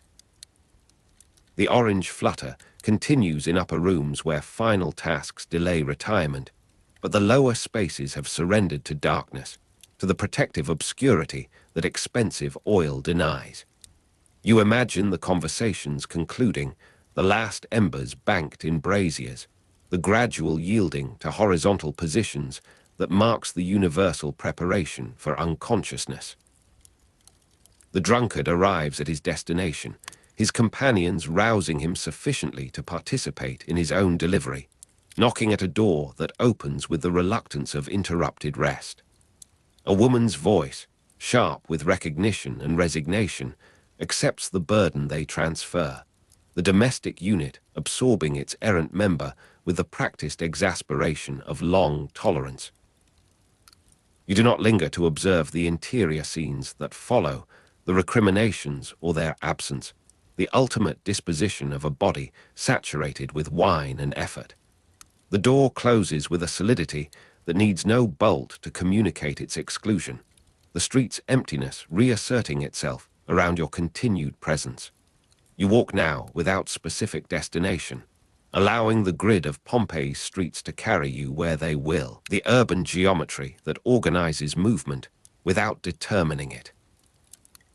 The watchman you encountered earlier has completed his circuit or moved to distant sectors, his tapping staff no longer audible in the compressed acoustic environment of walled passages. The memory of the city gates closing maintains its hold upon the auditory imagination, that separation between city and countryside, between the protected and the exposed, between those who sleep within walls and those who must find shelter however they may. The Forum lies dark ahead, its open space transformed from the day's commercial and political theater into an arena of moonlight and architectural silhouette. You enter this expansive darkness, your footsteps echoing against the paving with an amplification that suggests surveillance, that recalls the temple's eternal vigilance, the public eye that never fully closes even in administrative dormancy. The basilica's bulk blocks stars to your left, the temple of Jupiter's pediment visible against lesser darkness to your right, these monuments maintaining their monumental assertions through the indifferent hours. Artificial lighting persists in the few remaining active spaces, the residences of the very wealthy or the very anxious who maintain nocturnal illumination beyond necessity. You observe these punctuations of warmth in the surrounding darkness, each one a consciousness persisting into hours when most have surrendered theirs. The flickering, smoky illumination they create extends only short distances from their sources, the pools of visibility shrinking as the oil depletes, as the wicks char and require trimming that sleepy attendants may neglect. The cool night air achieves its fullest expression in this open space, unobstructed by the thermal mass of surrounding structures. You feel it move across your exposed skin with the consistency of water, with the patient insistence of geological process translated into meteorological phenomenon. The mountain's presence, invisible in this darkness, asserts itself through temperature, through the faint alteration of air chemistry that sensitive nostrils might detect, that generations of Pompeian residents have learned to ignore as background to their breathing. You find a bench against the basilica's outer wall, its stone surface retaining enough of the day's warmth to permit seated rest, without immediate discomfort. From this position, you survey the Forum's emptiness, the architectural ensemble that has witnessed centuries of such nights, of watchmen's circuits and lovers' meetings, and the solitary insomnia of those whom conscience or digestion disturbs. The city persists in its material existence, its stones and mortars and painted surfaces maintaining their integrity regardless of witnessing consciousness, the ontological independence of the constructed world from any perceiving subject. Bitter smoke rises somewhere in the distance, a thread of olfactory information connecting you to continued human activity, to the scripter perhaps completing his rounds, to the Poppaner's final customers, to the Lupaner's extended commerce. The Ricinus taste persists in your memory as sensory echo, the body's recording of experience outlasting the experience itself in the manner of all embodied perception. You swallow and find your mouth empty, the taste a ghost possession, the neurological persistence of what chemistry has already metabolized and eliminated. The stars above the forum's open space achieve a clarity impossible in narrower streets, their light sufficient to distinguish the major architectural masses, to trace the temple columns against the lesser darkness of sky. You identify patterns that Roman observers named differently, the same luminous points organized into foreign constellations, the cultural arbitrariness of astronomical interpretation made visible through temporal displacement. The mountain's bulk blocks a portion of the eastern horizon, its presence as negative space, as absence of stars, more definitive than any positive manifestation. Time passes in the manner of night hours, measurable only through the gradual shift of stellar positions, through the incremental cooling of stone surfaces, through the diminishing frequency of distant sounds that indicate continued human wakefulness. You remain seated upon your bench, the posture of rest without the achievement of sleep, the observer's privilege of sustained consciousness against the general surrender. The orange flutter of oil lamp flame continues somewhere, has perhaps continued uninterrupted since your observation began, the persistence of mundane process against which individual attention flickers and fails. A dog crosses the far end of the forum, its movement purposeful, unaccompanied, the urban wildlife that occupies the interstices of human civilization. You track its passage without intervention, recognizing the autonomy of creatures who navigate these spaces according to imperatives indifferent to human design.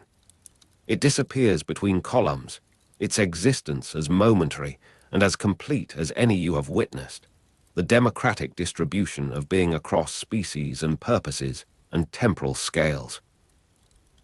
The first suggestion of approaching dawn remains absent, the night having achieved its center and holding there with the equilibrium of maximum darkness. You understand now why cultures have feared and revered this hour, this suspension between the day's defined activities, when the world's regularities seem most fragile, most susceptible to interruption by forces that daylight keeps at manageable distance. The watchman's staff taps once in remote passage, the sound arriving diminished, abstracted from its source into pure acoustic event. You rise from your bench, the stone's warmth finally yielded to the night's persistent extraction, and resume your walking with renewed purpose or its simulation, the decision to move substituting for any destination. The streets receive you with their accustomed irregularity, the surprises of ancient urban planning that confront each turning with unforeseen configurations. The Lupaner lies in the opposite direction, its evening commerce perhaps concluded, its stone beds awaiting the cleaning and preparation that morning will bring, the perpetual cycle of use and restoration that maintains such establishments through their years of operation. The Via dell'Abbondanza stretches before you in partial darkness, its shopfronts shuttered, its daytime animation reduced to architectural potential. You pass the wall where the scripter practiced his craft, the fresh programmer invisible now, its pigment requiring daylight to achieve visibility, its message suspended in the latency of nocturnal obscurity. This latest example will join the archive of democratic ambition, of civic participation, of the ancient faith that written words upon public walls could influence collective decision. Graffiti were painted at night by professional sign writers, scripters hired by candidates who understood the value of visibility, of repetition, of the saturation of public space with preferred names and associations. The scripter you observed has perhaps completed several such commissions this evening, his satchel lighter now, his lamp depleted, his wrist aching with the particular fatigue of fine motor repetition. Some programmator endorsed candidates by name with explicit enumeration of qualifications, while others relied upon implied reputation, the confidence of known figures who needed no introduction to the electorate they sought to sway. The distinction speaks to political culture, to the balance between personal and institutional authority, to the negotiation of individual and collective identity that all societies must perform. You read these inscriptions in your mind's eye, reconstructing them from afternoon observation and evening implication. The texts that surround your passage through this city, even when darkness, renders them temporarily illegible. The democratic chaos of ancient graffiti, their juxtapositions of sacred and profane, of elevated and base, of calculated and spontaneous, presents a communication ecology that modern segregation of channels would find chaotic, undisciplined, perhaps liberating. You touch a wall as you pass, your fingertips finding the slight irregularities where pigment sits upon plaster, where the accumulated messages of decades create a topography of human expression, a palimpsest of desire and grievance and aspiration. The popiner you visited earlier has closed, its keeper securing the last shutter as you approach. Her evening's labor concluded with the same methodical attention that characterized its active hours. She does not acknowledge your passage, absorbed in the mechanical sequence of fastening, barricading, withdrawing into the private quarters behind her commercial front.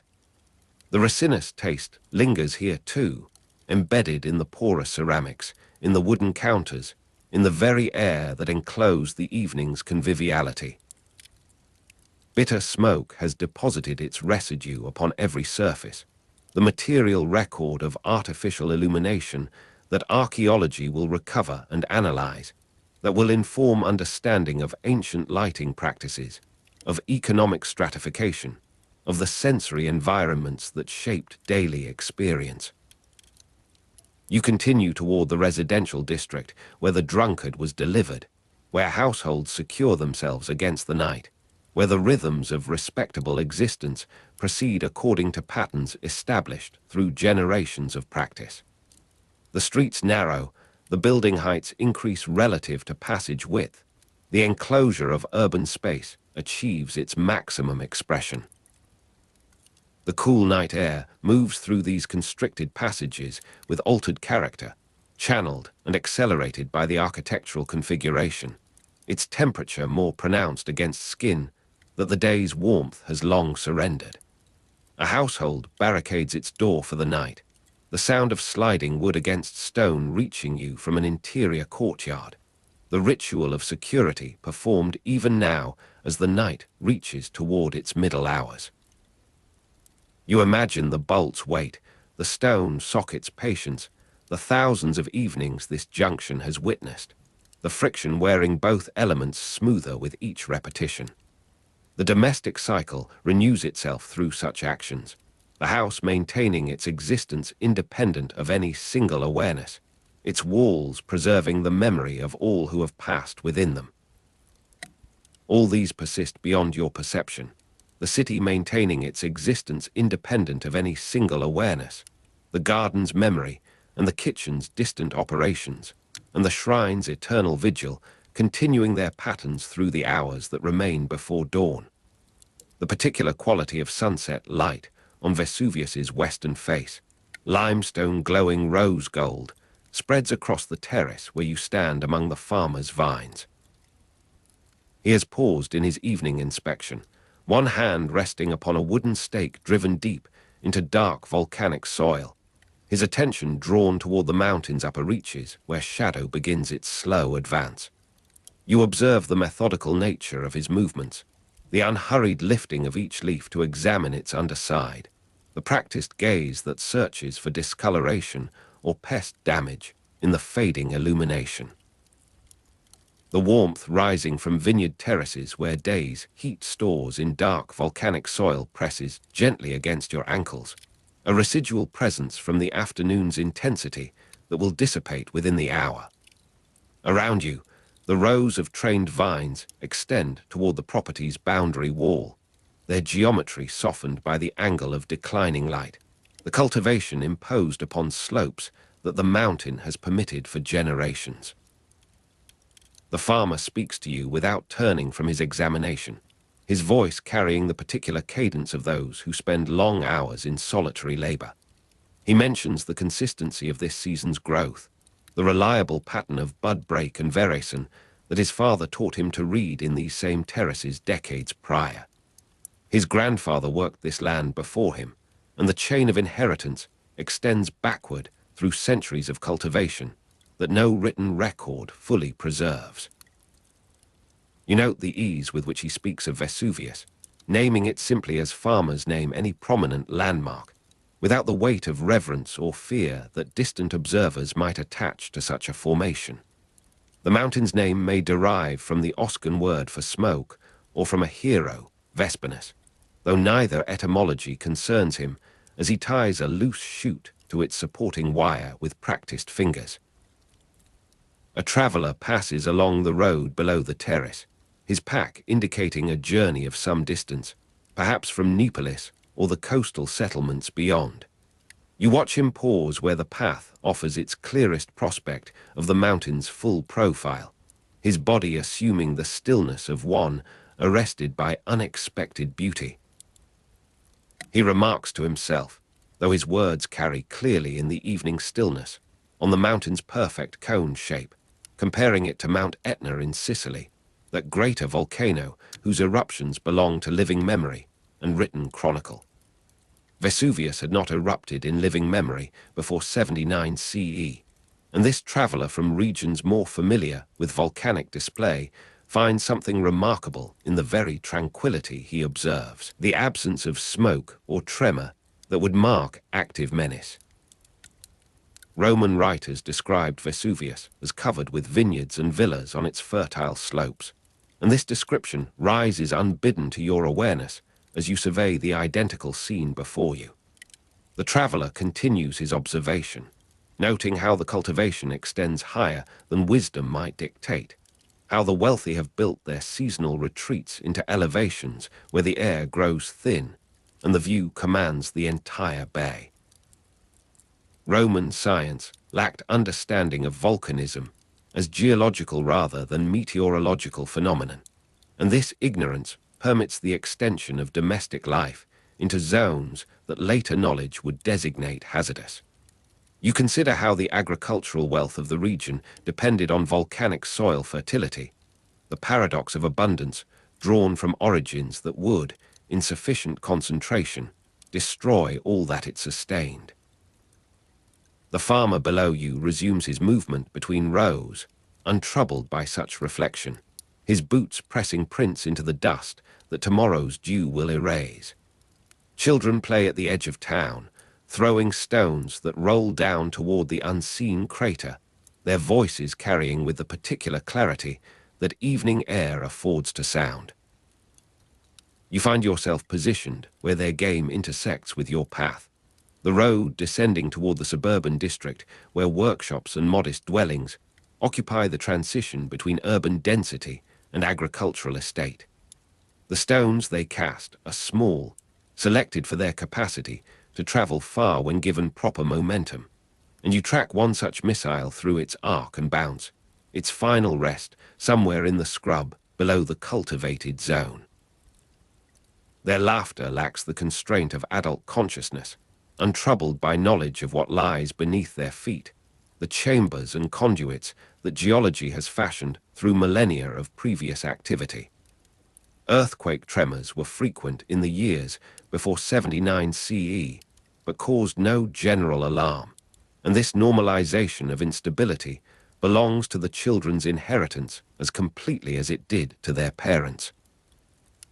An old woman sits upon a bench formed from a fallen column drum, her presence suggesting the long habit of observing this same prospect through seasons of change that she no longer expects to surprise her.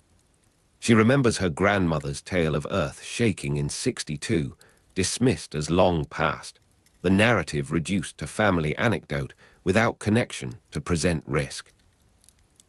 The 62 CE earthquake had been interpreted as divine warning by some, ignored by most, and she occupies the position of the majority, for whom subsequent decades of relative stability have dissolved whatever urgency the earlier destruction might have conveyed.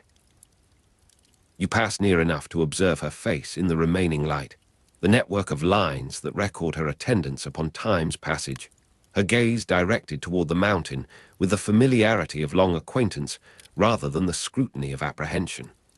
She speaks to no one in particular, or perhaps to herself, recounting again the details she absorbed in childhood, the dishes that shattered, the wall that required rebuilding, the neighbor who broke his arm in his haste to reach the street. These particulars have achieved through repetition the status of established ritual, their telling more significant than their content, the performance of memory itself constituting her relationship to a past that precedes her own existence. You do not interrupt her monologue, recognizing in its cadence the comfort of narrative possession, the way that claiming experience through ancestral report approaches the security of direct knowledge without its attendant vulnerabilities. Her hands rest upon the folds of her garment, motionless, the stillness of age that conserves energy for essential function alone.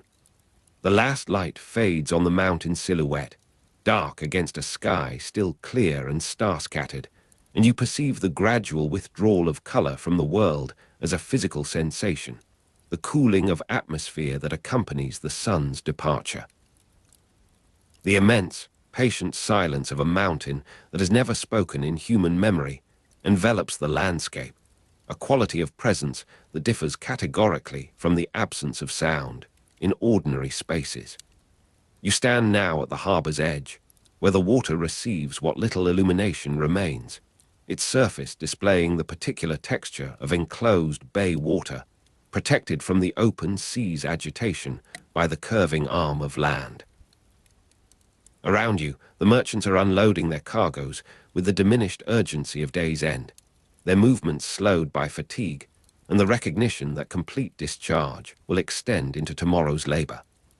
Dry grass rustles on slopes too steep for cultivation, where wild goats move at dusk, and this sound reaches you across the intervening distance, the acoustic equivalent of the scent that drifts from cooking fires now being kindled in the houses above the waterfront. You observe the pattern of domestic illumination spreading through the settlement, each point of light representing a household's preparation for the night's interval of rest and confinement. The ritual of security assumes its evening form, doors secured against intrusion, animals gathered into enclosures, children called from their play to the shelter of familiar walls. The first stars appearing above the cone's rim, indifferent to the city below, draw your attention upward to the darkening vault, where celestial order proceeds according to patterns that observation has partially decoded. You recognize the particular brilliance of certain fixed points, the navigational references that guide vessels across the Mediterranean's expanse, the cosmic infrastructure that renders human movement possible across distances that would otherwise overwhelm directional confidence. The mountain summit now exists as pure silhouette, its detailed topography surrendered to the generalization of shadow, the cone shape that travelers admire reduced to a darker darkness against the sky's diminishing blue. You move through streets that narrow as they ascend, the architecture responding to terrains, demands with the pragmatic adaptation that characterizes long-established settlement. The paving beneath your feet shows the wear of countless previous passages, the grooves where cart wheels have tracked their habitual routes, the polished surfaces where foot traffic has concentrated through generations of similar evenings. That residual warmth from the vineyard terraces persists in these lower alleys, trapped by the mass of construction and released with gradual reluctance into the cooling air.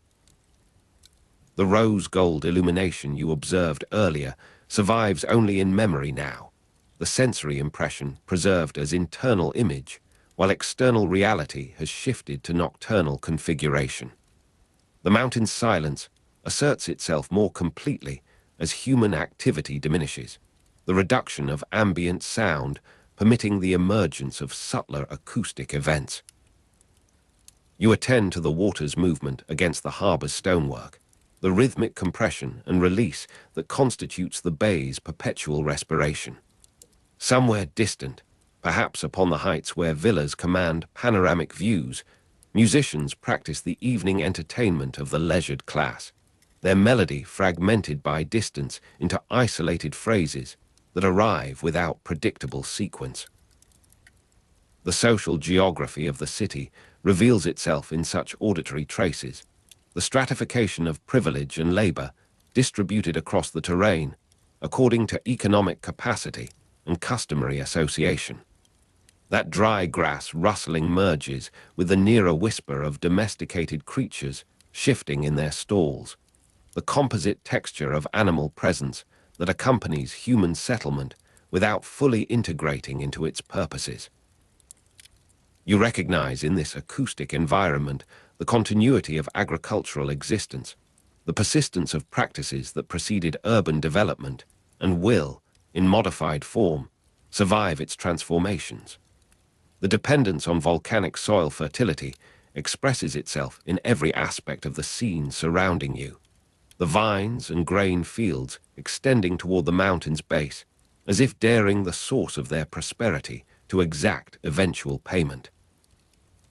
You recall the traveler's comparison of Vesuvius to Etna as you survey the darkened form above, the observation inviting consideration of difference rather than similarity. Etna's documented activity, its periodic disruption of surrounding settlement, establishes a category of experience that Vesuvius has not recently demanded of its neighbors. The distinction between potential and actualized threat occupies your thought as you continue through streets now largely deserted, the population withdrawn into interior spaces where lamps and hearths create zones of artificial day against the natural progression of darkness. Those stars above the cone proceed in their ancient courses without reference to human observation or neglect. You find yourself approaching the theater district, where the architectural investment of public entertainment creates a spatial focus distinct from the commercial concentrations of harbor and forum. The massive structure looms in partial visibility, its seating evacuated now, its stage awaiting tomorrow's performance of comedies or tragedies that will assemble audiences drawn from across the social spectrum. The emptiness of such spaces after hours carries its own affective quality, the potential for gathering somehow persisting even in absence, the architecture's design for concentration of attention still legible in its vacant state. The description of vineyards and villas on fertile slopes includes, implicitly, the recreational estates from which patrons might descend to patronize such entertainments, the integrated system of production and consumption that the region's fertility sustained. That rose-gold sunset recurs to your memory as you pause in the theater's shadow, the sensory impression revived by contrast with present darkness. You understand how such moments of exceptional beauty become fixed in individual and collective memory, how the mountain's appearance under favorable conditions establishes an expectation of benign presence that subsequent events will violently contradict. The children's play at the edge of town manifests the innocence of this expectation, their activity unmodified by apprehension of what the mountain's interior contains. The old woman's memory of Earth shaking in 62, dismissed as long past, reinforces the interpretive framework that assimilates such events to recoverable normality. That thermal signature of agricultural practice continues to mark the boundary between cultivated and built environments, perceptible even in darkness. You follow this gradient toward the city's margin, where garden plots and small holdings persist within the fabric of urban development, the mixed economy of an ancient city refusing the strict segregation of functions that modern planning would impose. The farmer you observed earlier has completed his inspection, has perhaps joined his household in their evening meal, his attention to the vines suspended until tomorrow's dawn resumes the cycle of attention and intervention. Either etymology of the mountain's name suggests the depth of human habitation preceding Roman incorporation, the layers of cultural memory that accrue to significant landscape features through centuries of naming and narration. The mountain's silence surrounds your movement through these transitional spaces, the quietude not absolute but relative, composed of sounds too subtle for daylight's competition to permit apprehension. You detect the particular resonance of your own footsteps, the way that paving materials of varying composition return different acoustic signatures, the stone, the compacted earth, the occasional wooden bridge spanning drainage channels. This attentiveness to environmental feedback constitutes a mode of knowing available to all who move with sufficient deliberation through familiar or unfamiliar terrain, the body's reception of information that exceeds verbal articulation without exceeding conscious registration. You locate that rustling of dry grass more precisely now, having adjusted to the evening's acoustic conventions, distinguishing it from the nearer movements of smaller creatures in the garden plots, the birds settling into roosts, the insects beginning their nocturnal choruses. The multiplicity of biological activity persists around human settlement, adapted to its presence without fully subordinating to its purposes, the wild and the domesticated maintaining their distinct territories, even where contiguous.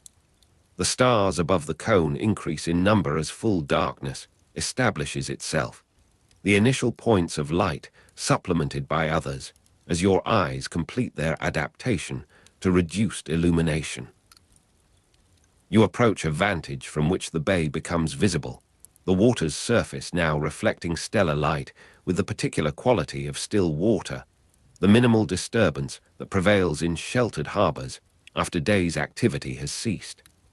Across this expanse, the settlement of Stabii occupies its portion of coastline, its lights corresponding to those you have observed here, the pattern of human occupation repeated at intervals around the bay's perimeter. Pliny the Elder died during the eruption while observing from Stabii across the bay, and this future event casts no shadow upon the present tranquility, the scholar's eventual fate as yet undetermined by the mountain's unperturbed interior processes. His nephew Pliny the Younger provided the only eyewitness account of the eruption, and the documentary precision of that account will depend upon observations made from positions not unlike where you now stand, the perspective of shore-based witness to maritime and volcanic event combined.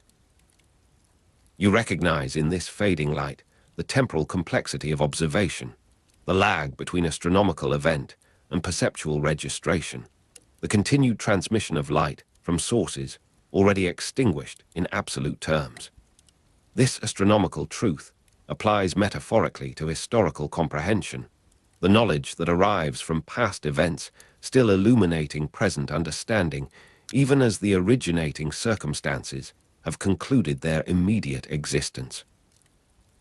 The eruption began on August 24, 79 C, according to traditional dating, and this date, still future from your present position in the narrative, operates as fixed coordinate around which interpretation will subsequently organize.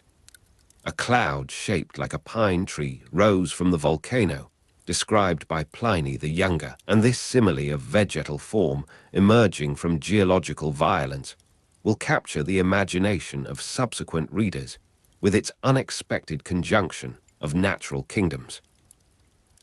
You attempt to prefigure this description in the present calm, to imagine the transformation of the mountain's profile you have observed through the day's declining hours into the columnar eruption, that will alter all relationships within the visual field.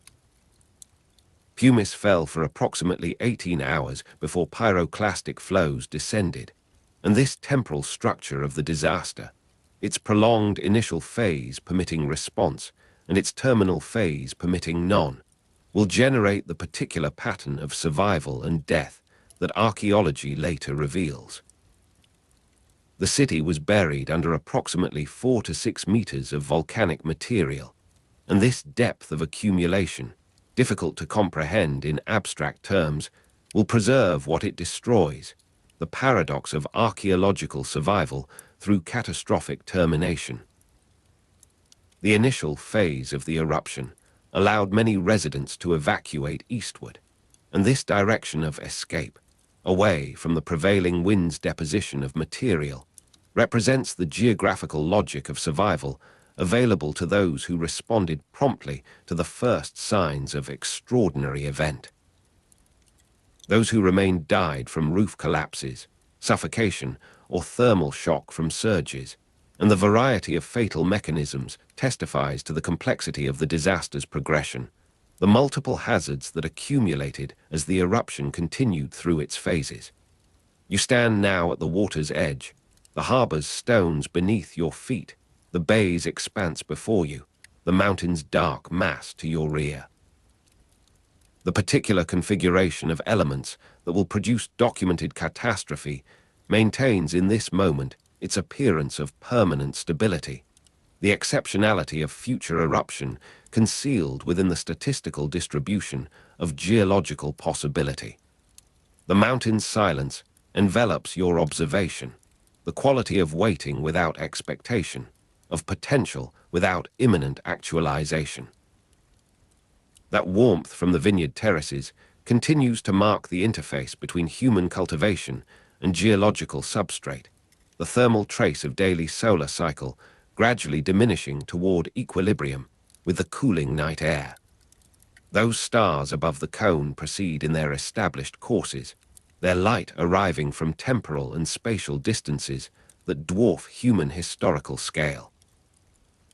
You recognize in this stellar perspective the frame within which terrestrial events acquire their relative significance. The mountain's eventual eruption, one minor episode in planetary history, locally catastrophic but cosmically negligible. Yet the human capacity for documenting experience, exemplified by Pliny the Younger's precise observation, permits the translation of local event into enduring record, the survival of individual witness against the general erasure that time effects upon unrecorded occurrence. That rustling of dry grass persists as emblem of the continuing natural processes that surround and penetrate human settlement, the wild economy of uncultivated terrain maintaining its operations without reference to agricultural calendars or urban schedules. You turn from the water to face the mountain's dark mass, attempting to read in its present stillness the signs of contained energy that subsequent knowledge will identify. That rose-gold sunset persists in your memory as the day's most vivid visual impression, the chromatic intensity that preceded and contrasted with present darkness. You understand how such impressions accumulate to form the basis of place attachment, the emotional investment in specific locations that derives from accumulated sensory experience rather than abstract evaluation. Either etymology of the mountain's name suggests the antiquity of human attention to this feature, the duration of naming and narration that precedes your own brief witness. You recall the traveler's observation as you maintain your facing position, the silhouette's geometry still discernible against the star-scattered sky. The comparison invites contemplation of volcanic typology, the classification of forms that emerges from comparative observation across dispersed locations.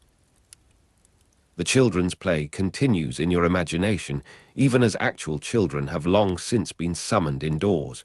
The stones they cast come to rest in darkness. The trajectory of those stones, their descent through gravity's compulsion toward the mountain's center, traces in miniature the geological processes of vastly extended scale, the material movement that constitutes volcanic construction and destruction. The old woman's narrative persistence in memory represents the oral transmission that supplements and sometimes contradicts written record, the vernacular history of family and locality. You acknowledge the completeness of this transition, the day's visual possibilities exhausted, night's regime of perception and imagination established in their place. Your position at the harbor's edge, the water's minimal movement audible, the mountain's mass sensed rather than seen behind you, constitutes a node of experience that will not survive in any document, that belongs to the general oblivion of unrecorded moments despite its participation in the same temporal stream that produces documented catastrophe. The dependence on volcanic soil fertility, its benefits currently enjoyed, and its costs deferred, structures the economic rationality of settlement patterns that subsequent events will reveal as miscalculation. You move at last from your stationary position, the cold air moving across your face as you turn toward the city's interior, the streets that will lead eventually to some chamber where rest can be sought. The mountain silence follows your movement, the quality of presence that attaches to significant landscape features, the sense of being observed by inanimate witness that attends certain topographical configurations. Those stars above the cone continue their ancient shining, their light arriving from temporal distances that render contemporary human concern proportionally insignificant. Yet human concern persists, documented and undocumented, in the face of such indifference. That rose-gold sunset recurs to your memory as you navigate darkened streets, the sensory impression achieving through repetition the status of formative experience, the reference point against which subsequent perceptions of the mountain will be measured. You understand how such moments become fixed, how the contingent circumstances of individual witness intersect with enduring features of place to produce memories that resist generalization even as they invite it. That specific date, still future, will emerge from the accumulation of such individual memories, the retrospective identification of significance that historical consciousness performs upon the raw material of experienced time. That thermal echo persists in your awareness, the body's retention of environmental information extending beyond the immediate stimulus into the realm of physiological memory. You recognize in this persistence the bodily basis of place attachment, the way that environmental conditions become incorporated into habitual expectation, the discomfort of their alteration constituting a mode of loss distinct from cognitive recognition.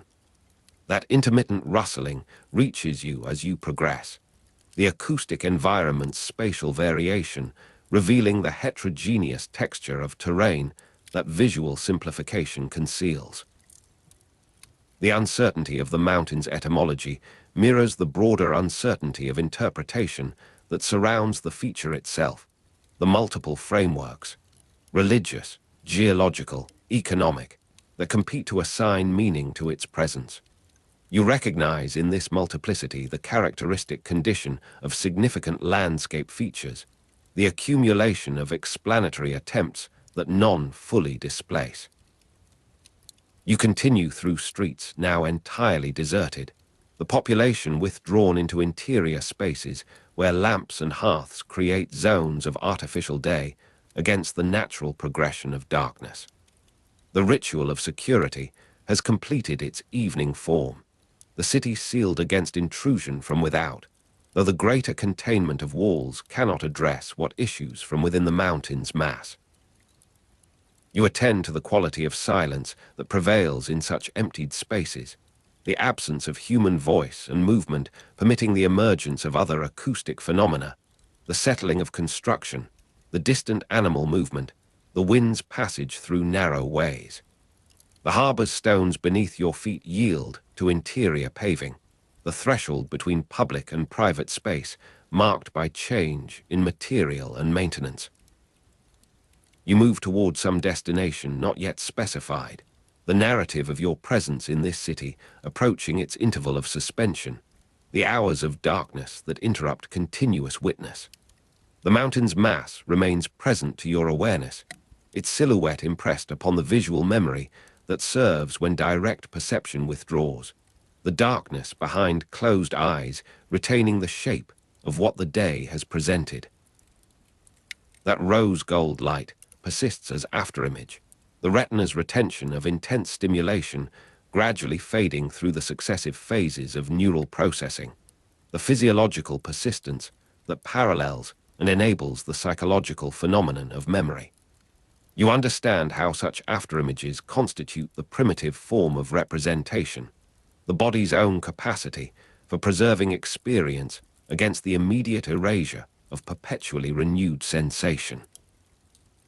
The mountain's presence in your present darkness, its shape summoned by voluntary attention, demonstrates the priority of visual experience in the hierarchy of sensory memory, the dominance of the optical in the construction of spatial knowledge. The chamber you eventually reach offers the expected provisions for rest, the horizontal surface, the covering against cooling, the reduction of stimulus that permits the transition towards sleep. You recognize in this arrangement the universal features of human shelter, the minimal conditions that vary in their specific elaboration across cultures and periods while maintaining their essential function. The city's continuation beyond your perception, its operations persisting through the night hours, constitutes the ground against which individual rest becomes possible, the collective maintenance of order that permits private withdrawal. The particular quality of darkness in an interior sealed against external light differs from the darkness of open night, the absence of stellar reference creating a more complete sensory deprivation, the body released from the continuous orientation that celestial observation provides. You settle into this enclosed darkness, the mountain's presence now entirely a matter of constructed memory, its physical mass separated from your own by the accumulated construction of the city and the deliberate closure of architectural boundary. Sleep approaches as gradual dissolution of conscious direction, the thoughts that have occupied your attention loosening their sequential connection, the images of vineyard and mountain and harbor dispersing into the less organized patterns that precede dreaming. The last conscious impression before sleep claims your attention returns to that rose-gold light, the visual experience of day's end preserved as final conscious content, the sensory memory that will inform whatever dreams the night produces. You understand in this terminal awareness how thoroughly the mountain has penetrated your experience of this place, how completely its presence has structured the perceptual field within which all other observations acquired their significance. The silence that surrounds your rest is not the mountain's silence, but the city's, the composite quietude of human settlement suspended in its nocturnal interval, the domestic peace that will persist until dawn renews the cycle of labor and observation, and the gradual accumulation of unremarkable days that constitutes the texture of life in this place. This time, this condition of unknowing proximity to transformation.